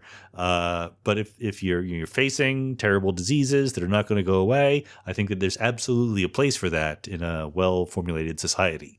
Anonymous says, we have a lot of information from history and a lot of smart people on the planet. Why is it that we can't get these smart folks to figure out a solution to what's going on in the Ukraine? Smart folks found a decent vaccine for COVID-19. Why can't we just put an end to war? Well, the glib answer is finding vaccines is way easier than finding an end to war. Human level questions are always going to be much more complicated. But also, I think the question is a little bit misplaced in the sense that there are people who wanted the war, right? There are people who started the war. It's not like everyone agrees we should find a solution to it. The reason why we have wars is because people have incompatible desires, right? Some countries want to control other countries or just think that they've been insulted or whatever it is, whatever the economic, social, political, religious motivations are, they're incompatible with each other. So it's nothing different than people, well, it's a little bit different, but it's related to the fact that people get in fights, people get in arguments. People do this all the time. It's part of the human condition. And so I don't even know if there is such a thing as an end to war as long as we are human beings. What we can try to do is minimize war and make it not be that bad, right? I do think that when countries get to be prosperous and democratic, trading with each other, they're less likely to go to war. There's no absolutes here. There's no, hard, bright lines between when countries will and will not go to war. But look, the United States and Canada are not going to invade each other anytime soon. They might annoy each other, but they're not going to send troops to control each other. And France and Germany are not going to do that. I mean, France and Germany is a much better example here. I mean, nobody thinks that France and Germany have any non-trivial probability of invading each other anytime soon. But they've invaded each other a lot over the last few centuries. This is real progress that those two countries are not going to do that. So progress is possible, okay? I mean, we're very, very far away from some utopian situation like that, but we can work to construct an international order where invading other countries just isn't done that often. It won't be 100%, but we can work to it. It has nothing to do with being smart. It's not like there's a puzzle that we're solving, like finding a virus or something like that. It has much more to do with, motivation, values, like I said, and those are trickier things to deal with. Russell Wolfe says, last month you answered a question from Pablo's Papa Georgiou about having multiple conceptually different models of physics. And mentioned the possibility that the ultimate theory might include multiple models that each have different domains of applicability. As you were describing that, I started to wonder if quantum mechanics and relativity are an example of this scenario because they use very different language but agree in the classical limit. But then you finish by saying we're nowhere near this becoming a realistic question to worry about. So what's the difference between the hypothetical you were describing and the situation in physics today? Well, there is an overlap between the regimes described by gravity and the regimes described by quantum mechanics. So you said relativity. Relativity and quantum mechanics are 100% compatible. I think you mean gravity, which is classically described by general relativity. But we don't have a good full theory of quantum gravity yet. As we said, we have a semi-classical theory, but we don't have the full theory yet. But it's not hard to look at regimes where quantum mechanics is important and gravity is important. My favorite regime is the sun. The sun causes gravity. It also causes heat and light. Both of these are very important to our lives here on Earth. That heat and light are generated through quantum mechanical processes.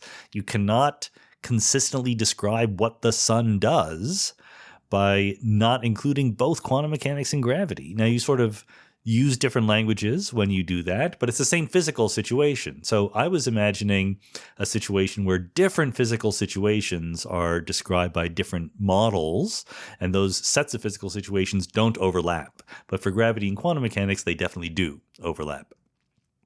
Liam McCarty says, my understanding is that an interpretation of a theory is so called because it doesn't imply any difference in experimental results compared to other interpretations. If so, I'm curious how you pick one over the others. Is it based on Occam's razor, or do you interpret such an argument to advocate for the many worlds of quantum mechanics? So I guess the short answer here is you're probably implicitly going on the idea that we are deciding between different interpretations of quantum mechanics, but we're not. That is just not the modern discussion that we have in the foundations of quantum mechanics. I will often talk about the many worlds interpretation because that is the label that was given to it back in the day, but it's a theory. It's not interpretation of anything. It's a physical theory. It has a set of things, in this case, the wave function of the universe. It has a set of rules for what happens to those things. In this case, it obeys the Schrödinger equation, okay? It's an ordinary physical theory. The Copenhagen interpretation is in some sense an attempt to interpret something, but it's unclear what it's interpreting or how it's doing it. But, many worlds compared to like superdeterminism theories or pilot wave theories or whatever, these are just separate, distinct physical theories. The word interpretation there is just old-fashioned and doesn't really apply anymore. If you did have a situation where you had a single agreed upon physical theory, but there were different ways of interpreting it, then it's just up to you. Go nuts, right? If you think that Newtonian mechanics is equivalent to Lagrangian mechanics or Hamiltonian mechanics, the same exact physical happenings described using different words, I don't think there's any right or wrong there at all. You just use whatever is most convenient for the situation you're in. Kevin O'Toole says, whenever I hear the word decoherence in quantum physics, I can't help but think it's named backwards. If an electron starts in a state totally uncorrelated with anything else, then evolves into a state where it's highly correlated with many other particles, the latter seems distinctly more coherent. A measured particle seems more coherent than an unmeasured particle. In what sense is it intuitive to think of decoherence as a process of becoming less coherent? Yes, that's perfectly fair. I get exactly where you're coming from. The reason for the lingo is that the issue of decoherence first drew notice in the context of you start with two particles that are entangled, and then you measure one of them, or one of those two particles becomes decoherent. It becomes entangled with the rest of the world. So imagine you're trying to build a quantum computer, okay? So you have qubits, and you want them to remain entangled and do their thing. So you put them through gates, and they evolve according to the gates in the Schrödinger equation while remaining entangled in the appropriate way. It would be a shame if some photons came along and bumped into one of your qubits, and then that qubit became entangled with those photons, but it becomes unentangled with the other qubits in your quantum computer. That's why it's called decoherence, because within the set of entangled things, measuring one of them or entangling one of them with the environment decoheres it or disentangles them with everything else. It's not the best word. I agree on that. But, sometimes we're stuck with the words that history gives us. P. Walder says, Within discussions around the concept of panpsychism, the nature of matter is frequently queried. In particular, Philip Goff suggests that physics on a fundamental level only describes what matter does and not what matter is. Can you give an explanation of what matter is? I'll be honest, I don't think this distinction makes any sense between what matter does and what matter is. What matter is matter. The stuff of the universe. I don't even like to use the word matter because that has some pre-existing baggage that it comes along with. I think there's the physical universe, okay? And we're looking for ways to best describe it. I've argued that our best current description is as a vector in Hilbert space, but other people will disagree. That's fine, but it is whatever it is. I'm not even sure it would make sense to ask what matter is or what the universe is. It's the universe. It's sui generis. It is by definition a unique thing, okay? Even if it's many worlds, then what we mean by the universe in this sense is all the worlds together. There's nothing like it. How in the world would you explain what matter is in terms of something else, right? I just don't know what that even means. I do know what matter does, or I know certain things that it does. That's all of physics, all of science is what matter does. So that makes perfect sense to me. I think that the desire to explain that matter is something is just a leftover from a pre-scientific way of thinking about things. Mishy Stern says, I recently heard your interview with Daniel Dennett. You discussed the manifest and scientific image. My question is, as the years go by, do the things in the realm of the scientific image move to the realm of the manifest image? What once was considered essential becomes a useful superficial description, from molecules to atoms to neutrons, protons, electrons, to quarks to leptons, etc. So I think yes and no. This is going to be one of those yes and no answer questions here. The manifest image is never quarks and leptons. That might be the best image we have, but the manifest image is supposed to be manifest. That is to say, it's supposed to be right in front of our eyeballs at all times, okay? The manifest image is supposed to be the world that we instantly see when we look around, tables and chairs and computers and microphones and things like that. Your scientific image gets better and better.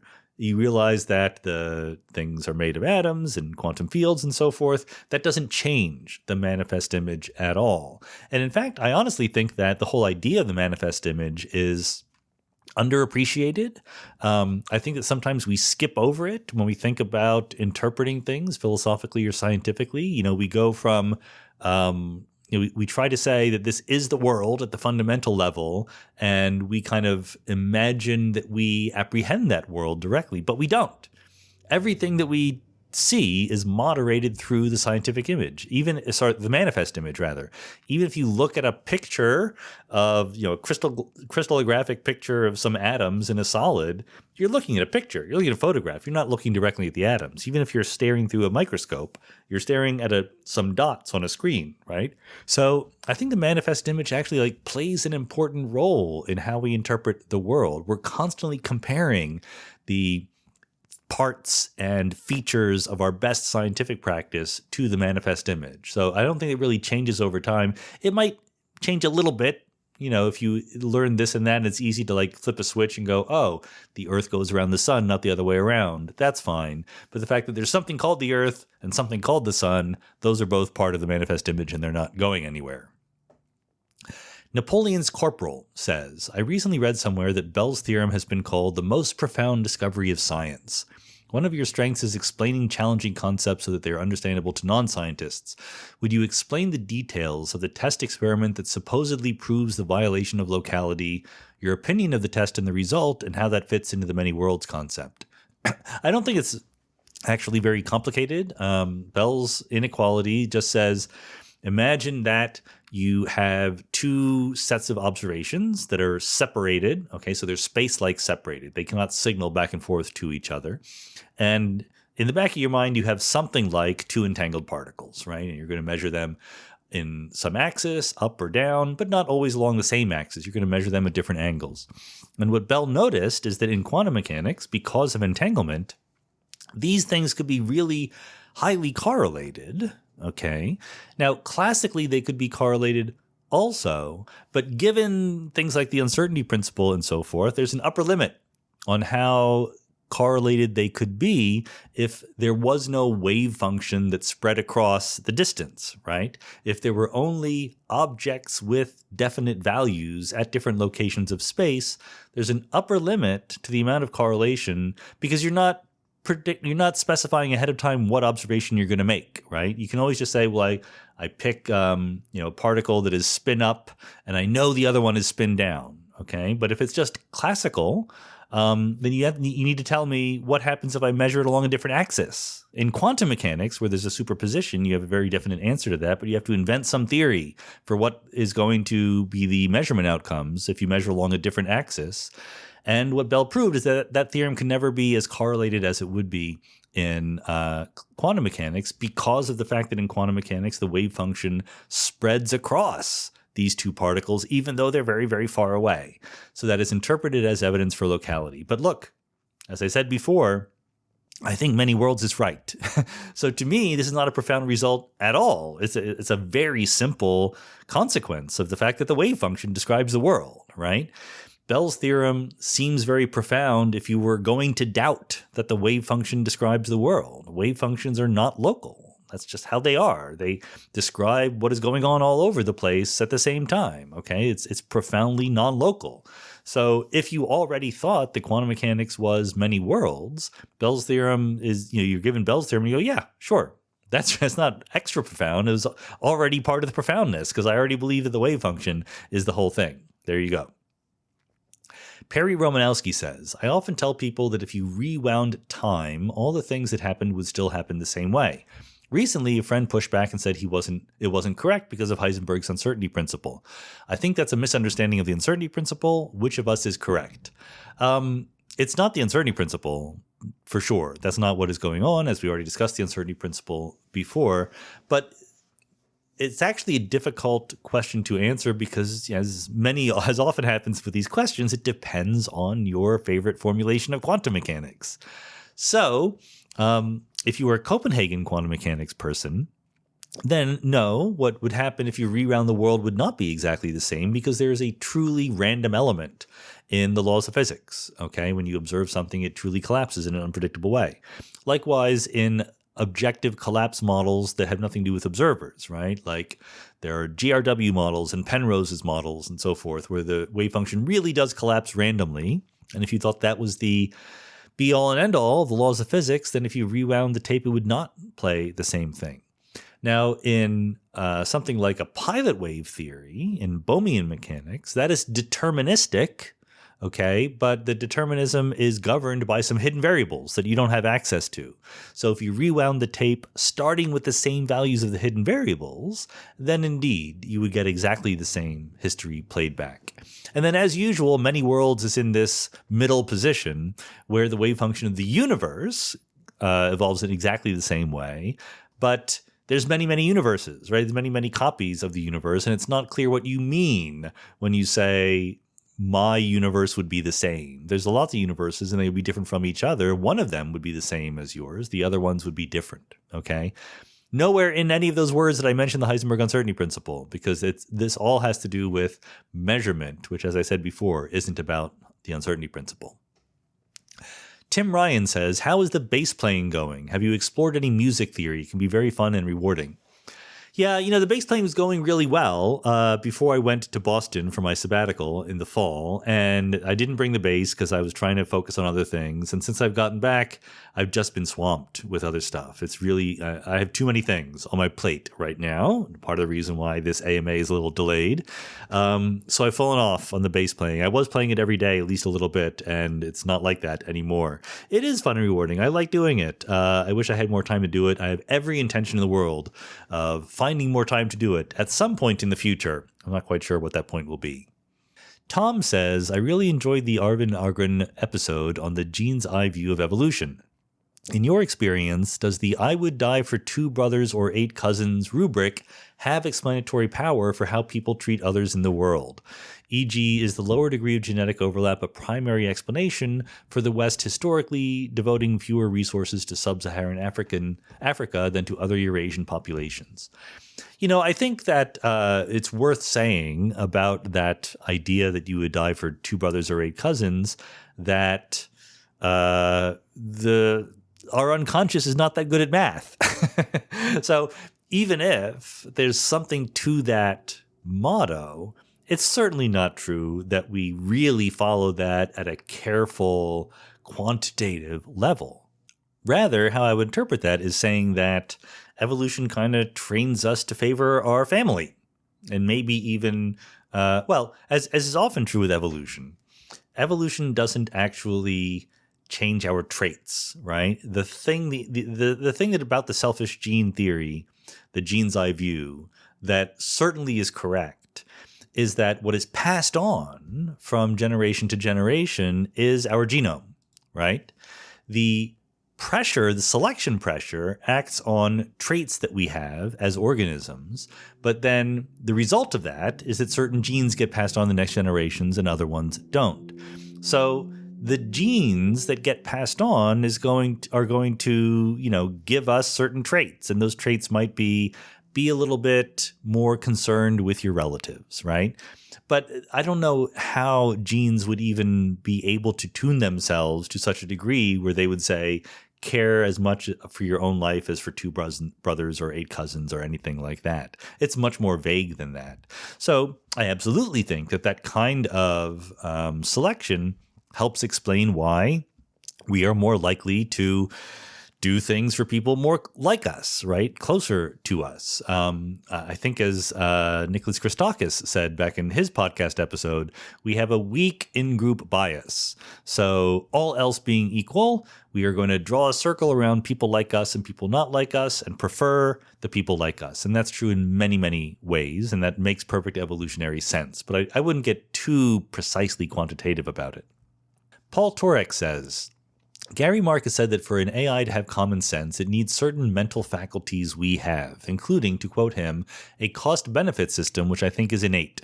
You seem to agree, or at least not object. Yet in your May AMA, you question the idea that an AI will have values. You are replying to a question about Stuart Russell's argument that AI presents an alignment problem because AI's values might not align with ours. Have you changed your mind about whether or not artificial general intelligence will probably have values? So the point I was trying to make is that, an AI will act in certain ways, okay?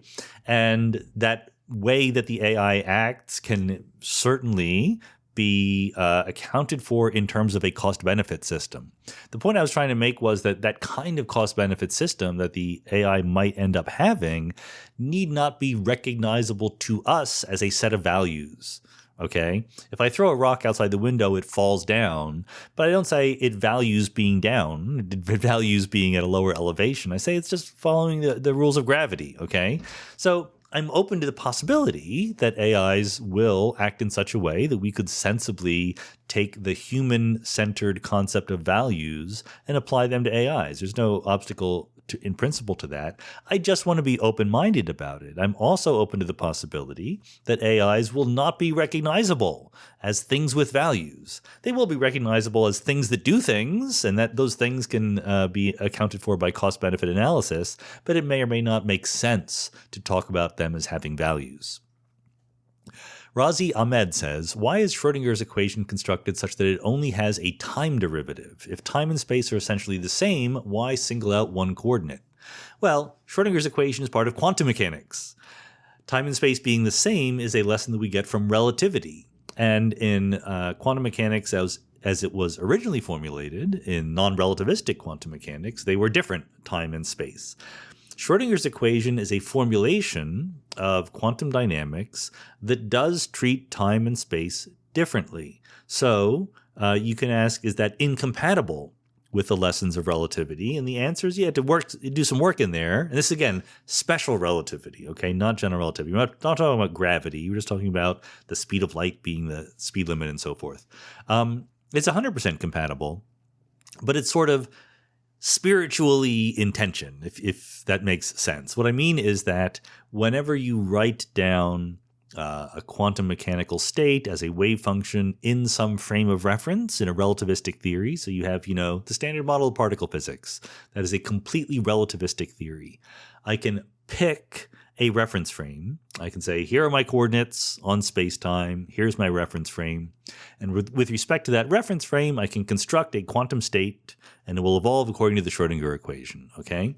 So what I've done is I have broken the I have taken the Lorentz invariance, the invariance with respect to different coordinate systems, and I have made it non-manifest by choosing a coordinate system. This is what we do all the time. We choose coordinate systems all the time, but we know that that's just a choice that we made. And then we describe what's happening in that coordinate system. But the underlying dynamics, if your dynamics are relativistic, they don't care. You could use a different coordinate system and get the same physics. Same thing is true in quantum mechanics. You could choose different coordinate systems. You would describe the quantum state differently, but it would still have a Schrodinger equation that evolved it forward in time. So that symmetry between space and time can be hidden by a choice that we arbitrarily make, but no physical results depend on that arbitrary choice that we made. Nicholas Walker says, when is the book out based on Biggest Ideas, and will it be e-reader friendly? It's scheduled to come out in September of this year, 2022. It's supposed to be e-reader friendly. There's definitely going to be electronic editions.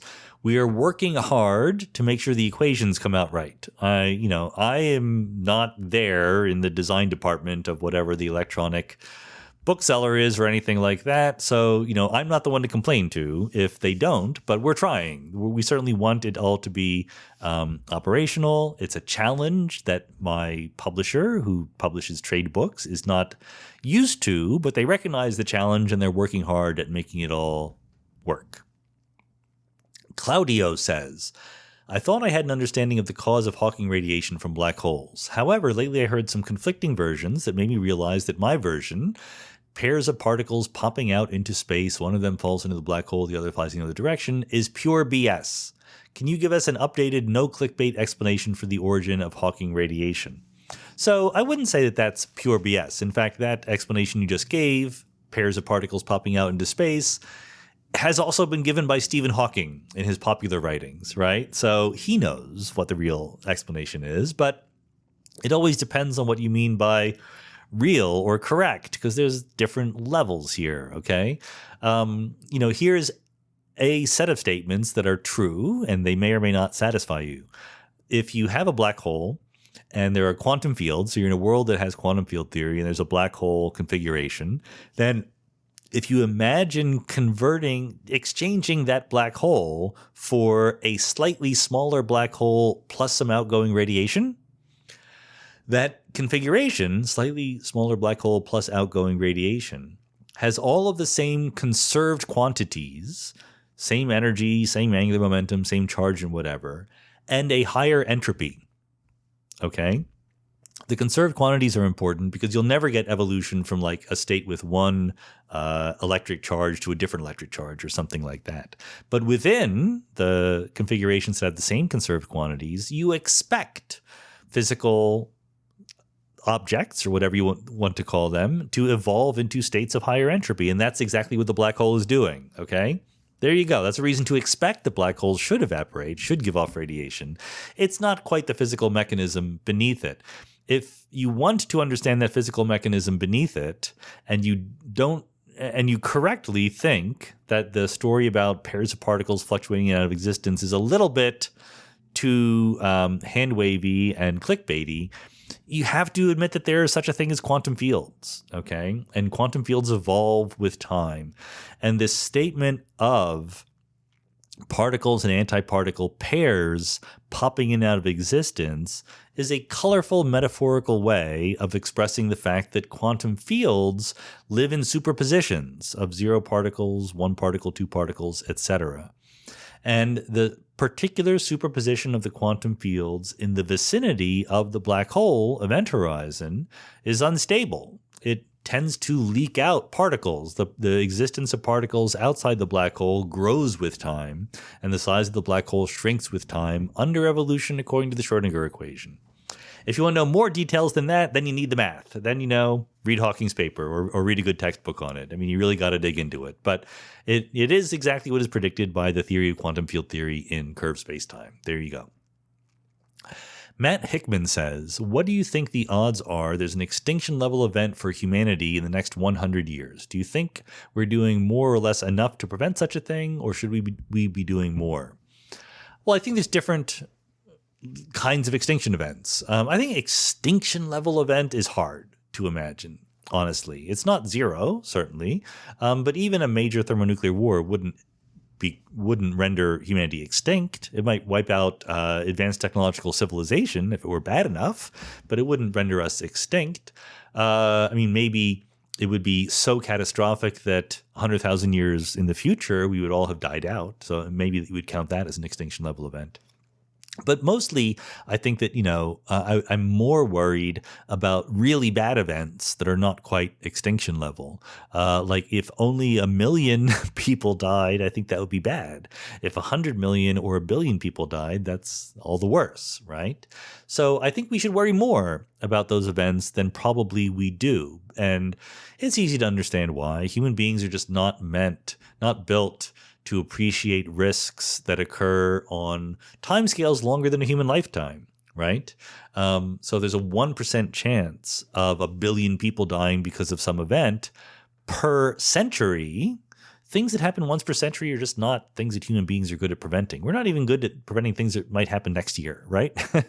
So I do think we could be better at worrying about nuclear war, biological warfare, accidental or terroristic use of nuclear weapons and biological weapons, big solar flares, terrible pandemics, things like that. Asteroids hitting the Earth.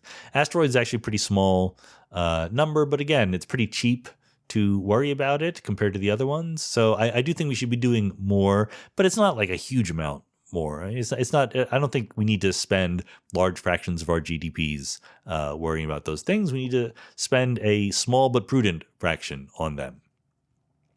Eric Chen says, what is the largest cardinality of infinity used in modern physics? Do infinite sets with cardinality greater than that of the real numbers have any use in physics?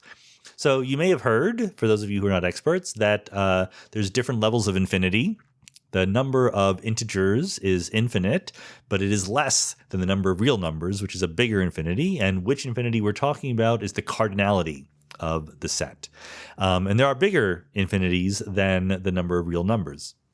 So roughly speaking, Eric, physicists don't care about this stuff at all. That to a first approximation, the difference between different kinds of infinity is just irrelevant to physics.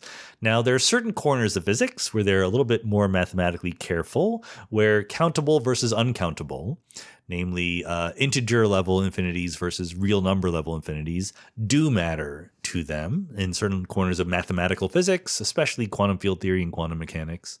So they care about those things, but there's no experimental difference, right? I mean, there's no empirical result that depends on whether or not the reality of the situation is countable or uncountable, as far as I know. Beyond uncountable, beyond just the number of real numbers, the cardinality of real numbers, I know of no use in physics, but maybe I wouldn't. Like maybe there is some in some deep, deep corner of mathematical physics that I'm not aware about. But anyway, it does not percolate into most working physicists' consciousness. Pete Faulkner says, listening to your Wondrium course on time, and I heard you talk about CP Lear, which was an experimental particle physics experiment, and the demonstration of time asymmetry in the weak force. Could this time asymmetry be in some way an explanation of the matter-antimatter asymmetry we see in the universe? Well, it could be related, but it's probably not the explanation for two reasons. Number one, what we see in the experiments, like CP Lear, which looks at kaons and anti-kaons, that's a time reversal invariance violation from the standard model of particle physics. And that violation just numerically seems to be too small to play an important role in explaining the matter-antimatter asymmetry in the universe. The other point is that to explain the matter-antimatter asymmetry, as Sakharov pointed out a long time ago, you need more than just time asymmetry. You need time asymmetry, baryon asymmetry, kind of obviously, and you need departure from thermal equilibrium. And you need them all in the right place at the right time, working together in the right way. So it's impossible just to point to one of those, violation of time asymmetry, and say that's why there is this difference between matter and antimatter, you need all three at once. Baryon asymmetry, time asymmetry, thermal equilibrium violation. Maybe you have that in the early universe. Probably you do, since there's more matter than antimatter in the universe, but we don't know which of the many, many specific scenarios for that asymmetry is the right one right now. Oleg Ruvinsky says, you mentioned in the past that you love Ian Banks's Culture series. What are your favorites in it and why? I think my favorite is Accession, actually. I can never, look, I'll be honest, I don't think that his titles are great, so I can never remember which plot goes with which title of the books, except for like easy ones like Player of Games. But Accession is the one that places the most emphasis on the minds, these giant AI spaceships. They're talking to each other, telling jokes and everything. I just like that. That's why it's my favorite book. That's a kind of a cheap answer, but there you go. Rob Greiber says, you recently had 2 podcast guests who talked about language, specifically the mathematics and analytics underneath human vocabulary, language, and stories. Number 174 with Todd Dene Bradley and number 181 with Peter Dodds. Listening to both episodes, it seems Bradley laid out a theoretical explanation of language, and Dodds does a sort of experimentalist application of some kind of approach like that. I'd be curious to hear your thoughts on this field of study generally. Is this analytical study of language and stories just a descriptive exercise about an emergent language of our culture? Or does it have some power to help us understand what deeper general AI, for example, might look like? I'm not quite sure if I understand the two options here. They seem both completely compatible to me. It can be a descriptive exercise about an emergent aspect of our culture and have the power to help us understand what deeper general AI might look like. You know, emergent aspects of culture or anything else aren't arbitrary, right? There are reasons why certain things emerge and certain things don't. So the fact that we use language in certain ways, that the entropy that we can assign to different words or phrases or sentences has certain structure, certain patterns, this is not arbitrary. There are reasons why it is like that. So it both is a descriptive exercise, trying to understand how we actually talk, the information that is conveyed, how we use language to sway people, make persuasive arguments, toy with people's emotions, and also give us some insight into how AI might itself use language. Like I said before, it would be a little bit presumptuous to imagine that AI is just like us. I especially think that, I forget whether I've talked about this on the podcast or not, but the fact that artificial intelligences are generally these days not embodied, right? They don't have bodies. They're just in software, and they certainly don't have the kind of complicated biological bodies that you and I have. I think this matters a lot.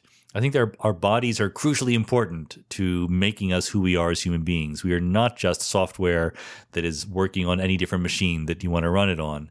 But okay, aside from that, I do think that there's probably regularities and similarities in how general intelligences will speak to each other. But I'm open. I'm willing to do the experiment there too. So it's if we find ways that human beings use language that can be mathematically studied, it's a hypothesis to say that AGI will also have those features, and then we can go test that hypothesis when we actually get it. Phil says, is there a deeper reason why quantization works so well? Why would replacing classical observables with operators give such good results? Or maybe I should ask this the other way around, since quantum mechanics is more fundamental. Yeah, in some sense, you should ask it the other way around. The question is, we have quantum mechanics. Why is there a good classical limit? Okay, and that's a non-trivial question. Again, one of the recent papers that Ashmeet Singh and I wrote together is pointing in the direction of answering that question. Other people long before us have thought about it. Why and under what circumstances is there a classical limit to quantum mechanics? But your question is actually a little bit deeper than that, because even if there were a classical limit, even if you have theory A, and under the right circumstances, there's a limit of that theory that looks like a different theory, theory B, okay? The question we're asking here is, how could you ever reconstruct theory A just given theory B? Reconstruct the full theory from the limit. In principle, there's no reason at all why you should be able to do that. I mean, the limit might only give you a tiny hint of what's going on in more general circumstances. So That's why I think you shouldn't expect that every single quantum theory, in fact, it's certainly not true that every single quantum theory comes about by quantizing a classical theory. The weird thing is that in our experience, we've done pretty well in finding out what the quantum theories of nature are by starting with the classical theory and quantizing it. That's the weird thing. Why are the theories that work for us in that particular class of theories where you can reverse engineer the full theory from the classical limit? That I have less strong ideas about. I'm really not sure why that is true. Maybe there's a good theory for that. And of course, I also think it's failing in the case of gravity. So that would have to be a thing to consider when you're inventing the explanation to this puzzle. Volaire O says, a bit of a dark question, but would you rather survive a nuclear exchange or be amongst the first to go? I think it's pretty easy to say I'd rather survive, right? I mean, yeah, throughout most of human history, times were tough. Times are still tough for many people right now. The fact that you live in circumstances where times are tough does not take away my motivation to live and try to make things better. In fact, it's easier to know what to do to make things better when times are really, really tough, because you just have to make people survive and help out each other. And I would want to be around for that. Robert Ruxandrescu says, in my system of values, my moral system, I think everything is acceptable as long as no suffering is brought by that action. Suffering is what gives an act its moral worthiness. However, using this framework brings me to a very taboo situations for most people, like the situation where a pedophile is satisfying his or her sexual fantasies doing a video chat with a parent who bathes their baby, let's say. The parent gets the money, pedophile gets sexual satisfaction without hurting anybody, and the baby's just completely unaware of anything like this happening. In my own system of values, this whole situation is not immoral. I've been trying to analyze it to see if I'm making a mistake anywhere, but I don't see anything wrong with it. However, most people would be appalled at my conclusion and think I'm insane. Do you see anything wrong here? Is there any argument I could use to come up with the conclusion that this situation is wrong? So I think that the situation here, there's two things going on. One is that sure, many people's morality comes very much from instinct rather than from a well-worked-out rational system. And that's not even necessarily a bad thing. It's not ideal. I would prefer if everyone were completely rational. But I don't think that, as I've often said, that morality is a simple matter of just being rational. You need some starting point, and your intuitions, your inner feelings are the starting point. I think that morality comes about by starting with some moral inclinations or intuitions that we have and trying to make them into a rational system. I think there's a mistake to be made by inventing a rational system and then saying that even though this disagrees with my intuitions, I nevertheless am going to stick with the system, because the whole point of the system was to systematize your intuitions. Okay, but that's one aspect. The bigger aspect that you're asking about is, are there arguments that you're not considering that might make this situation immoral, or moral rather? I can imagine there would be situations like this in some very, very broad sense, which I think could be perfectly moral. The particular one that you're writing about, I think it's pretty easy for me to see where it could be argued to be not moral. I mean, I think that the basic lesson is that it's a little bit too simple to do philosophical thought experiments of this form and neglect features of the real world. And features of the real world matter in these circumstances. In particular, both the parent and the pedophile in this circumstance, you have to be sure are not going to do anything that actually does cause harm to people, right? I mean, it's a little bit weird for a parent to be pimping out their baby to give cheap thrills to a pedophile and imagine that the parent doesn't do anything else that we might find objectionable. I think that's going to be the origin of a lot of people's worries there. But more importantly, and this is really the heart of the matter to me, I don't think it's fair to say the baby is just completely unaware of anything like this happening.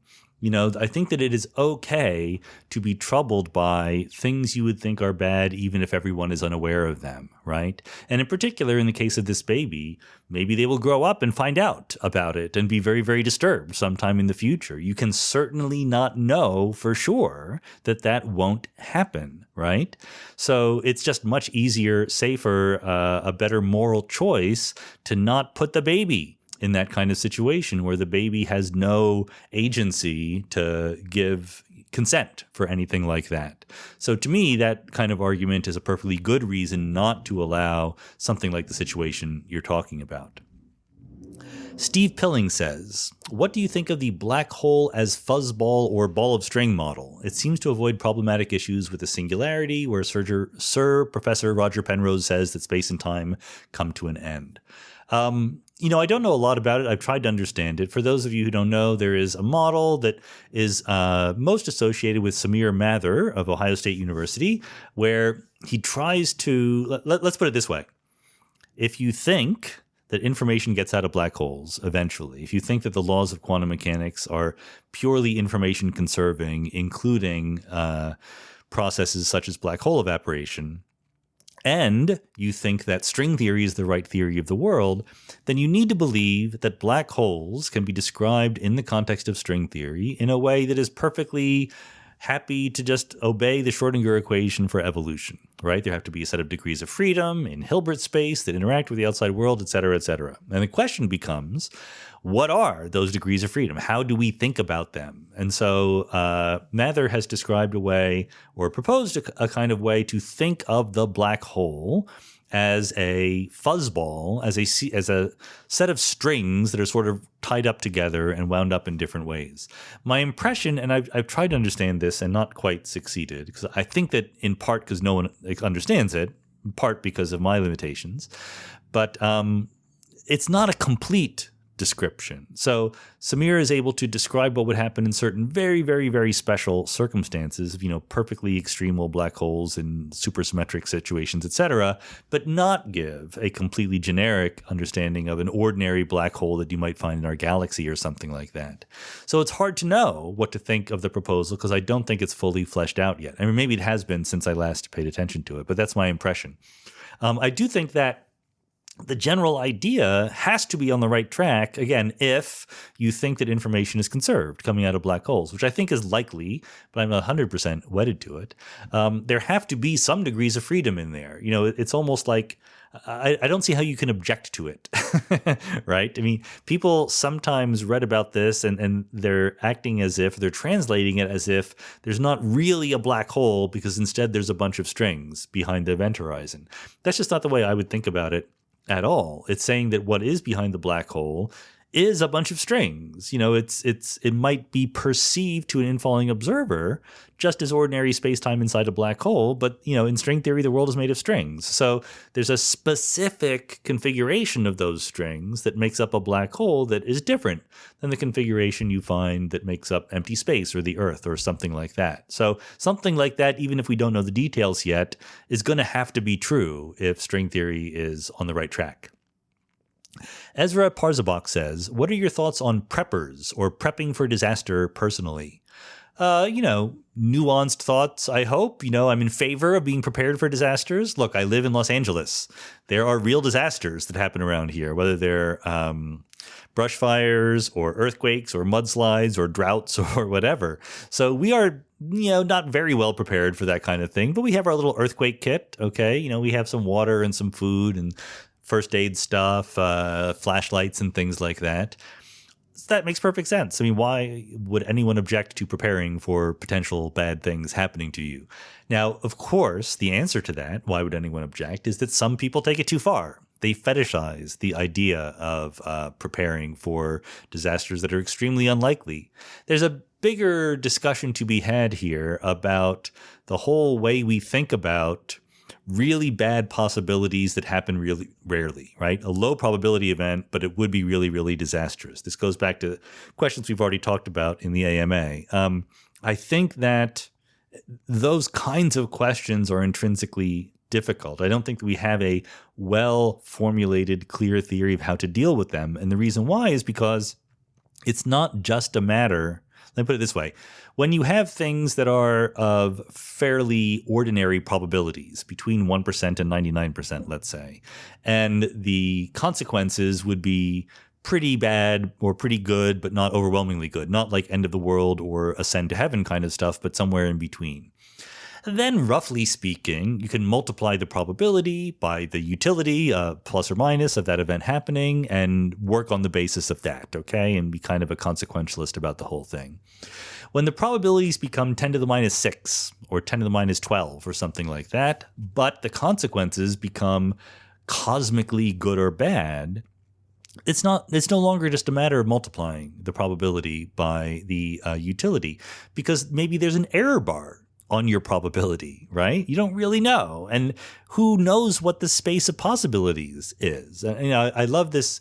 One of the gems of wisdom I took from the podcast interview with Martin Rees was in the context of the Large Hadron Collider turning on and potentially swallowing the Earth, right? And physicists worked out all the probabilities and they said it's possible, but it's very, very, very unlikely. And people said, well, it's destroying the Earth. Even if it's possible at all, you shouldn't do it.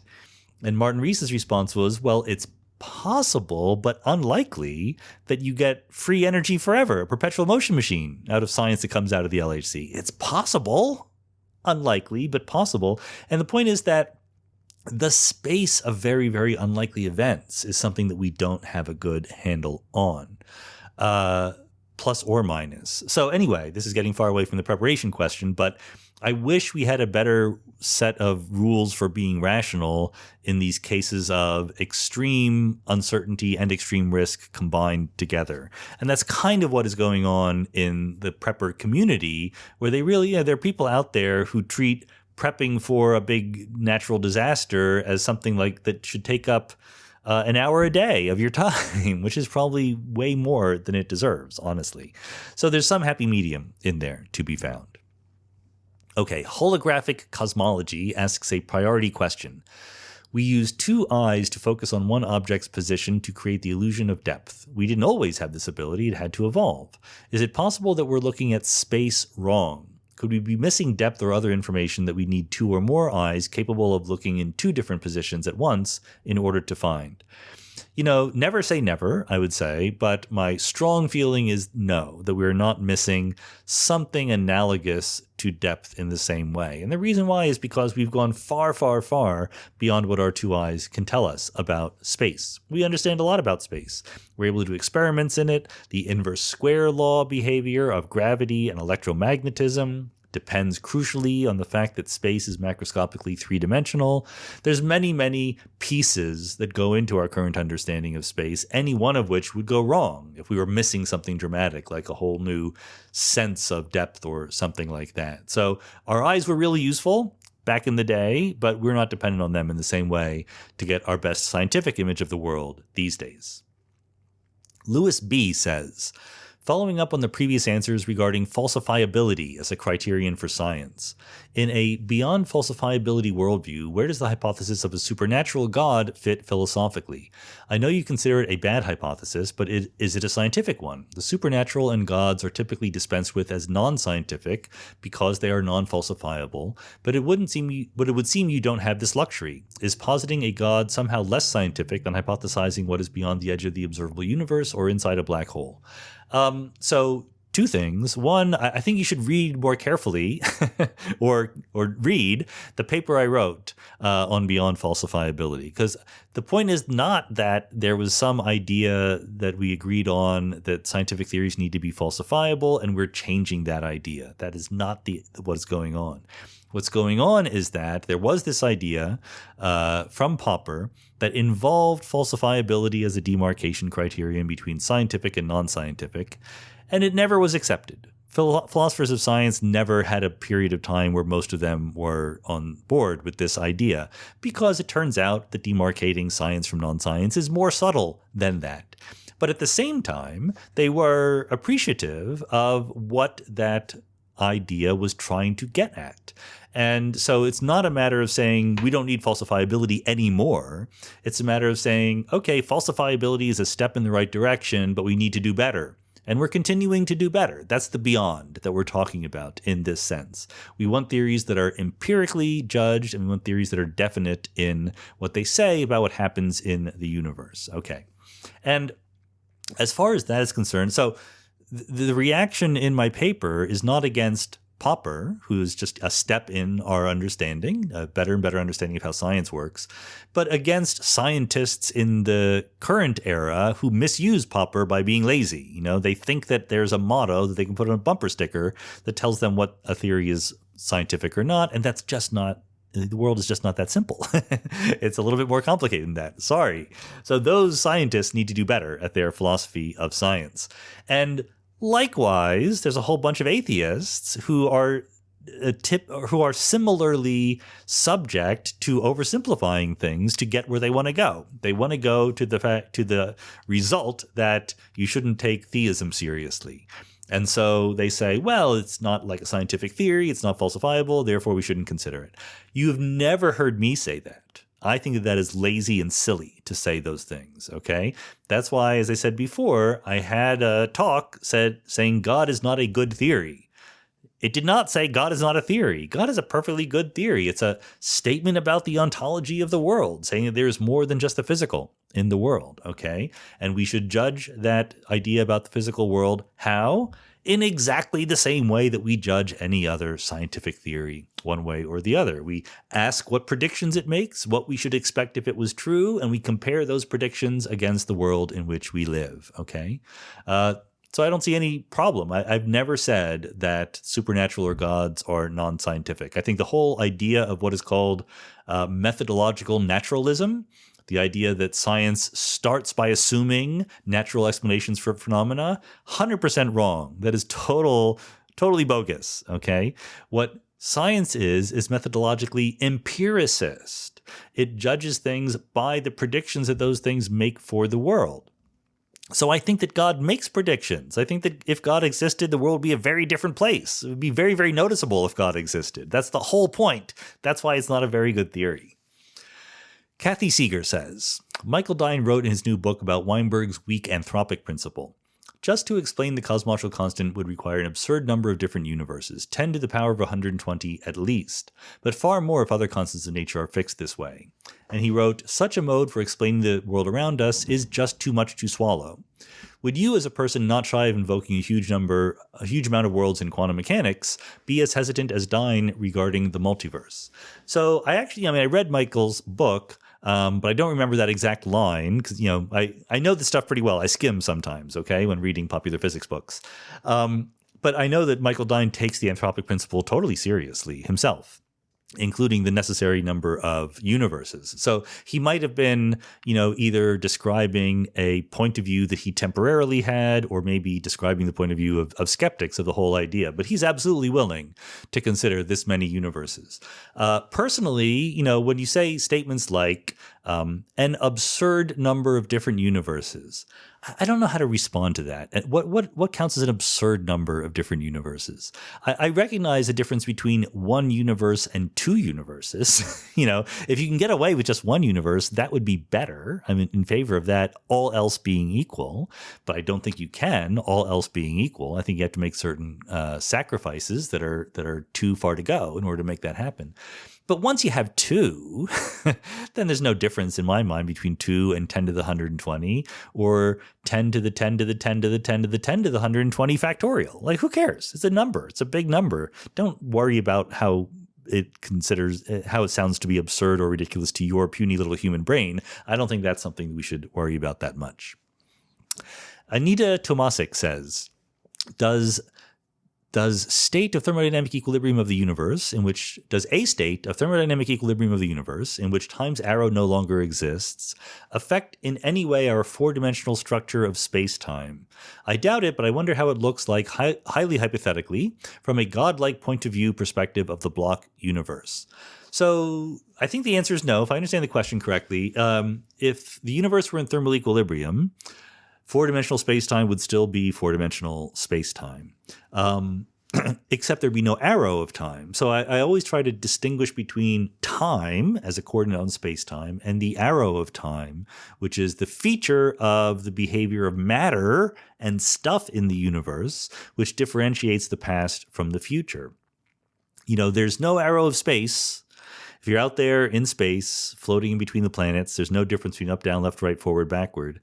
But there's space. Space still exists. You don't need an arrow for something to exist. The arrow of time is a feature of time, but it is not time itself. So time would still exist in thermodynamic equilibrium. In particular, if you just imagine a box of gas as a simple model, right, as we like to do when we do thermodynamics thought experiments, if you had a box of gas in thermodynamic equilibrium, the macroscopic features of the box, of the gas in the box, do not change with time. You're in equilibrium. But microscopically, the particles are still moving. There's still time evolution there. So time and space would still exist in the ordinary way. Herbert Berkowitz says, I recently saw a reference to a particle called the antineutrino. That is true. In fact, you've heard references earlier in this podcast. That stopped me in my tracks. How can a particle with no charge possibly have an antiparticle that will obliviate it? So there's a short answer to this and a longer answer to this. The short answer is a neutrino does not have electric charge, but a neutrino does have lepton number. And the lepton number can be positive or negative, and the lepton number is conserved. That's why in this example it took me a while to get it right there, but when a tau decays to a muon, okay, so a tau has tau number as well as lepton number. A muon has mu number as well as lepton number. So if a tau turns into a muon, the lepton number is the same, the electric charge is the same, but tau number suddenly changed to muon number. So that can't be right because they're both conserved, at least as far as we know. Therefore, you need to have tau number carried away somehow, and it's carried away by a tau neutrino. But that gives you extra lepton number, so you need to get rid of the lepton number to cancel it off, and also to cancel off the extra muon number. And you do that by adding one anti-muon neutrino.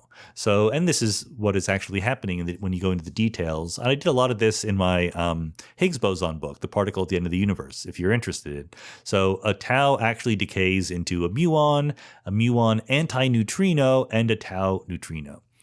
The longer answer is, the word obliviate bothers me a little bit there, because this idea that every particle has an antiparticle that is defined by the thing that annihilates it is way too simplistic.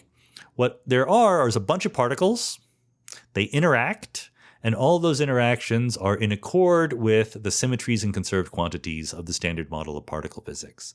It is convenient to separate particles into particles and antiparticles, but it is not a fundamental feature of nature. The fact that there is the fundamental feature that exists is that certain kinds of particles that have quantities like spin, like a neutrino has, better have antiparticles unless there is some fundamental breaking of the symmetry. Well, let's put it this way. Once you have spin, you can imagine antiparticles. You don't need to have them. I'm hesitating because there are Majorana theories of neutrinos where you could have some kinds of neutrinos without antiparticles, but that's a whole different complicated kind of thing, which proves my point. My point is that there's not a simple distinction into particles and antiparticles in nature. I mean, photons, right? Photons, do they not have an antiparticle, or are they their own antiparticle? The real answer is it's more complicated than that. The antiparticle-particle distinction is not the be-all and end-all of this way of talking. Peter Bamber says, I understand that in general relativity, time is not absolute, that the passage of time at different points in space varies because of mass energy densities between and around the points. I've also heard it said that in quantum mechanics, time is a fixed backdrop along which wave functions evolve. Are these views incompatible? And if so, is this one of the reasons why GR and QM are difficult to combine in a single theory? So I'm going to say no to a bunch of things here, and it's not your fault, Peter. You've been misled by the world. It's not true that the passage of time at different points in space varies. The passage of time is always 1 second per second. It is never 2 seconds per second. I don't even know what that would mean. The true fact in relativity, whether special or general, is that there can be different amounts of time elapsed if you take different paths between the same two events. So in special relativity, that happens because one path is sort of curvy. You zoom out there in a spaceship and zoom back, and the other one is straight. Whereas in general relativity, they can both be pretty straight as long as one of them hangs out in a strong gravitational field. Sometimes this set of words is sort of mangled into saying that the rate of time flows differently at different points, but I think that's just a bad way of thinking about it. Having said all that, as far as quantum mechanics and gravity are concerned, this is related to a problem, but this is not the problem. In general relativity, there is no obvious choice of time parameter in the same way that there is in special relativity or in Newtonian mechanics, there's a perfectly obvious choice of time parameter because there's only one.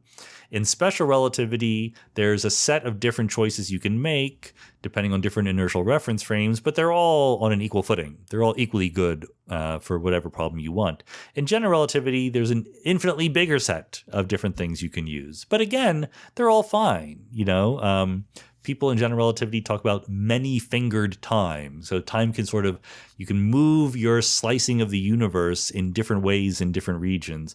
It's all fine. That's not really one of the fundamental issues in quantum gravity. It's closely related to a fundamental issue, which is called the problem of time, which is that if you just naively quantize general relativity for a closed universe with zero energy, like we were talking about, there's no time evolution at all in that theory. So you have to get time being emergent, and you can try to do that. It's tricky. There are details. That's for a whole nother podcast, maybe. David Boardman says, is there a way to describe what a low entropy universe at the time of the Big Bang looks like compared to a higher entropy situation? If what you mean by the universe at the time of the Big Bang is a very hot, dense, rapidly expanding state, the thing that makes it low entropy is that it is extraordinarily smooth, right? It's homogeneous, the same amount of stuff at every different point in the universe to a very good approximation. That is not what you would expect in a high entropy state because gravity is really, really important, right? If you have a bunch of particles in space and you just let them evolve under gravity, they will come together. They will squeeze together and become more inhomogeneous. They will not even out, because gravity sort of works in that direction. So a high entropy version of the early universe would have been wildly fluctuating from place to place, not at all small. That smoothness is the crucial ingredient.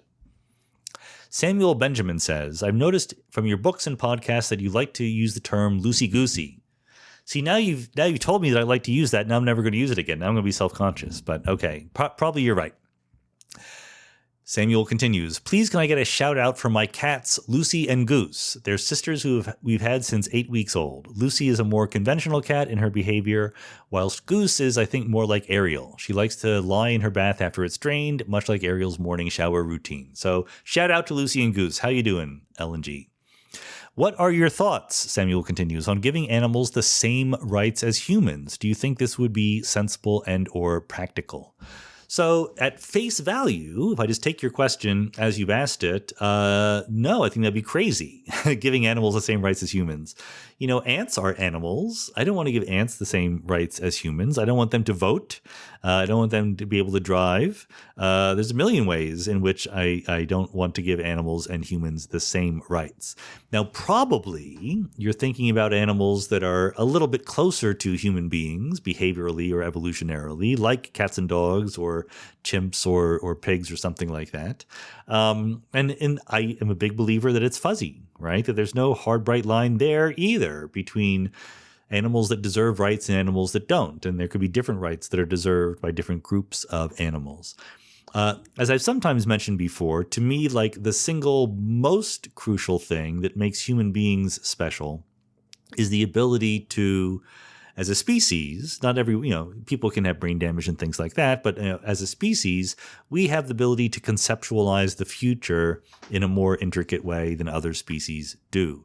We have the ability to bargain on the basis of future rewards, to suggest hypothetical situations, to talk about them symbolically, make agreements with each other, contracts, and all that stuff. And that ability brings with it the ability to sort of be sad or be angry or be disturbed in some way if our future is threatened, in ways that I don't think other animals have. Maybe they have some, and maybe I'm wrong. Maybe future research shows that I'm wrong, in which case we update and we change our minds. But that's the most important thing to me, and I think that's an important distinction. All these distinctions are important. Again, I think that a statement like, and I know you weren't trying to say this, but if someone were to say, give animals the same rights as humans, just way too simplistic. I think the reality is going to be much more complicated than that, and we need to understand and appreciate those complications and deal with them, roll up our sleeves and try to figure out what to do with them. Robert Henderson says, my impression is that it's not necessary to get into quantum field theory when thinking about quantum theory's foundational questions, that non-relativistic quantum mechanics is sufficient. Is that so? And if it is, can you say why, given that questions around locality and the nature of space and time seem to be relevant to interpretational questions? Well, again, yes and no. Is it necessary to get into quantum field theory? Look, quantum field theory is a version of quantum mechanics, okay? It's not a separate thing. It's not like the successor to quantum mechanics. It's a successor to non-relativistic quantum mechanics, relativistic quantum field theory in particular. There's also non-relativistic field theories, but usually we take a shortcut and refer to non-relativistic quantum mechanics versus relativistic quantum field theory. And anyway, if there are foundational issues with quantum theory in general, those foundational questions matter just as much for quantum field theory and just as much for non-relativistic quantum mechanics. So if you take the idea that non-relativistic quantum mechanics has a lot less sort of mathematical baggage that it carries around with it, then you can focus in on the foundational questions better by thinking about that context than you would in quantum field theory. Quantum field theory has its own special problems. There's extra infinities, as you may have heard. So you have to renormalize and whatever. And when you get to the axiomatic level, it's harder to make sense of those theories. But those are separate theories than what we normally think of as like the measurement problem or the ontology problems of quantum theory in general. Now, as you say, there are questions about locality and nature of space and time that are common to the foundations of quantum mechanics and to relativity. So maybe people are making a mistake by focusing on non-relativistic quantum mechanics. I think that they are making a mistake, but in a subtle and sort of sideways way. It's not that it's a mistake per se to think about non-relativistic quantum mechanics, but non-relativistic quantum mechanics is formulated in a fixed space-time background, the Newtonian space-time background in particular. And so I think it's just too easy to sort of take for granted the structure of space-time that set of assumptions gives you, rather than really thinking about what life would be like without that set of foundations to lean on, right? And so I think that, when people talk about locality, I mean, let's put it this way. There's a lot of people in the world of the foundations of quantum mechanics who say, make a big deal out of Bell's inequality and say, like, this is evidence for non-locality, and say this is the most profound result we ever have in the history of physics, et cetera, because it's violating locality, and Einstein cared about locality a lot. And my attitude is, if you have quantum gravity, you certainly don't have locality. You shouldn't have locality. You can't. If you think about a path integral, you're summing over many different space-time geometries. There's no way to pinpoint a single point in space uniquely in all those different geometries at the same time. So the question is not, from my point of view as someone who cares about gravity and space-time, the question we should be asking is not, oh my goodness, physics is non-local, what are we going to do about it? The question we should ask is, why in the world does physics look local? As much as it does, since gravity, quantum gravity anyway, clearly should not be local. So that's a good question. I don't think we give enough attention to that. So in that sense, I think you're completely right. People are missing something by focusing on non-relativistic QM. Okay, the last question for today's AMA, for this month's AMA, Bogdan Vinatoru says, Russia has never given up in the last 30 years, since the collapse of the USSR, in the hope that Europe should remain divided even against its will. It seems to me more than a war against Ukraine, it is a war against the free world, perhaps the most difficult test for democracy. Is it possible for people to understand what a valuable gift democracy is and to make us truly appreciate and protect it as never before? So, look, I'm not an expert on Russian history or European history or Asian history or international relations or any of those things. So anything I say, as usual, for a question like this, take with a grain of salt. But let me distinguish between two things going on here. Russia is not a democracy. We live in a world where democracy has such good resonance in people's minds that even countries that are clearly not democracies pretend to be democracies. Ukraine really is a democracy. There's a little meme going around that drives this home. Who was the leader of Russia and Ukraine, and I think it was Belarus also, 20 years ago, 15 years ago, 10 years ago, 5 years ago now. For the Ukraine, it's different in every single segment, and for Russia, it's the same in every single segment. That's the sign of not being a democracy. The opposition party never wins. That's what means you're not really in a democracy, okay?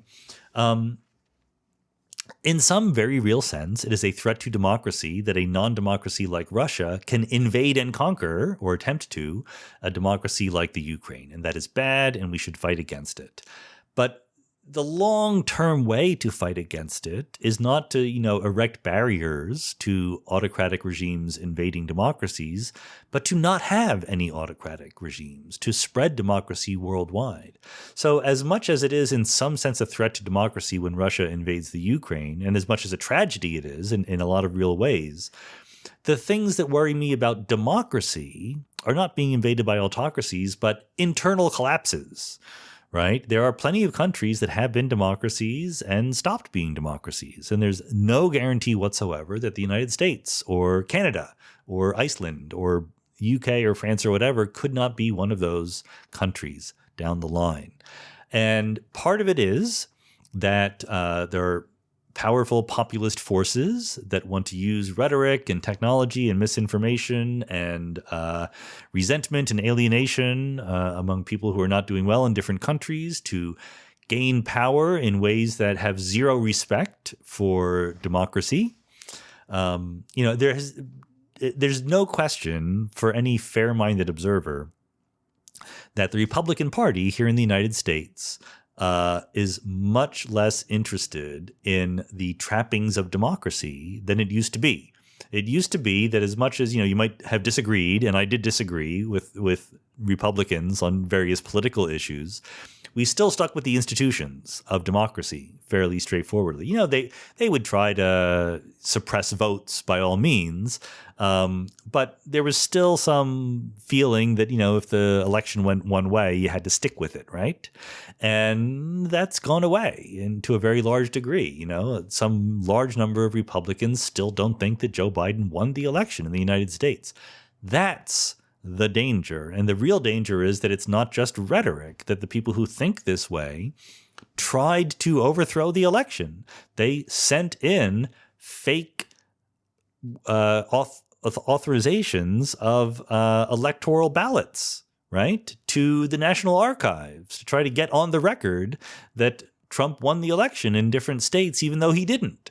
And they are now trying to take over state houses and judges and local election boards so that if it happens again, they can get away with it. That's the worry that I would have about democracy, okay? I mean, the democracy is falling, and this is just the one I'm familiar with in the United States. Obviously, other countries have their own problems.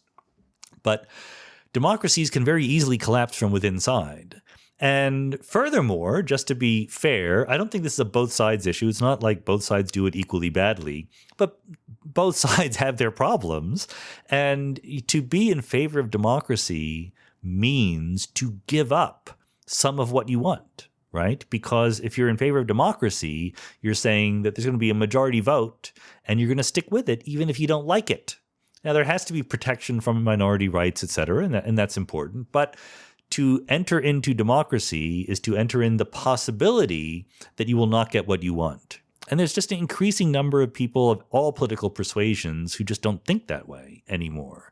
They're not willing to make the effort to gain power by trying to persuade people who don't agree with them to go along with their policies. They want to use some other mechanism. Democracy is hard. It's hard to make it work. And, again, you can be like cynical and say, well, it's never worked, blah, blah, blah, fine.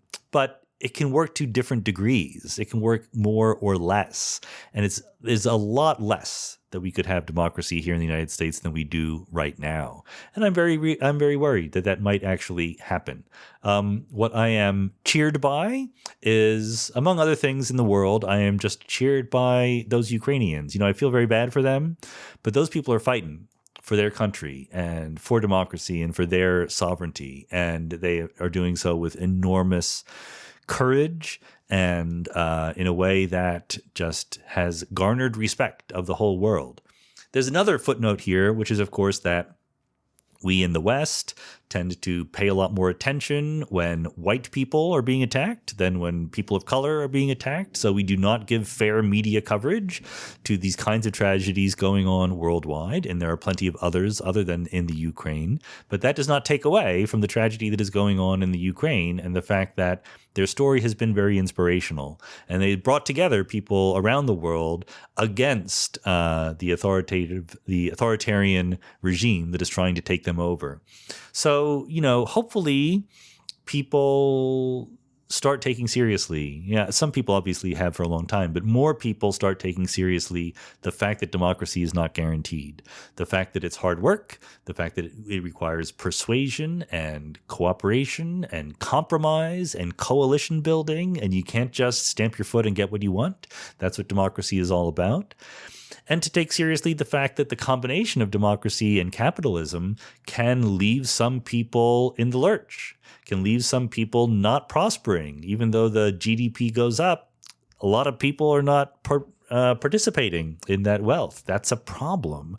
And a good, functioning, long-term, healthy democracy will be good for everybody. And that again doesn't happen automatically. You got to work at it. I do think it's possible. I'm optimistic about the prospects in the sense of I do think it is possible to imagine functioning, flourishing democratic institutions in places like Europe and the United States and everywhere else in the world that not only give people a vote, but give people economic opportunity and give people the rights that they should all have as human beings. And with that slightly optimistic note, let's call it an end for this month. My voice is giving out, but thanks again for supporting the Mindscape podcast. Hope next month won't be late, but you never know. It's in the future. Very hard to make predictions about the future. Take care. Bye-bye.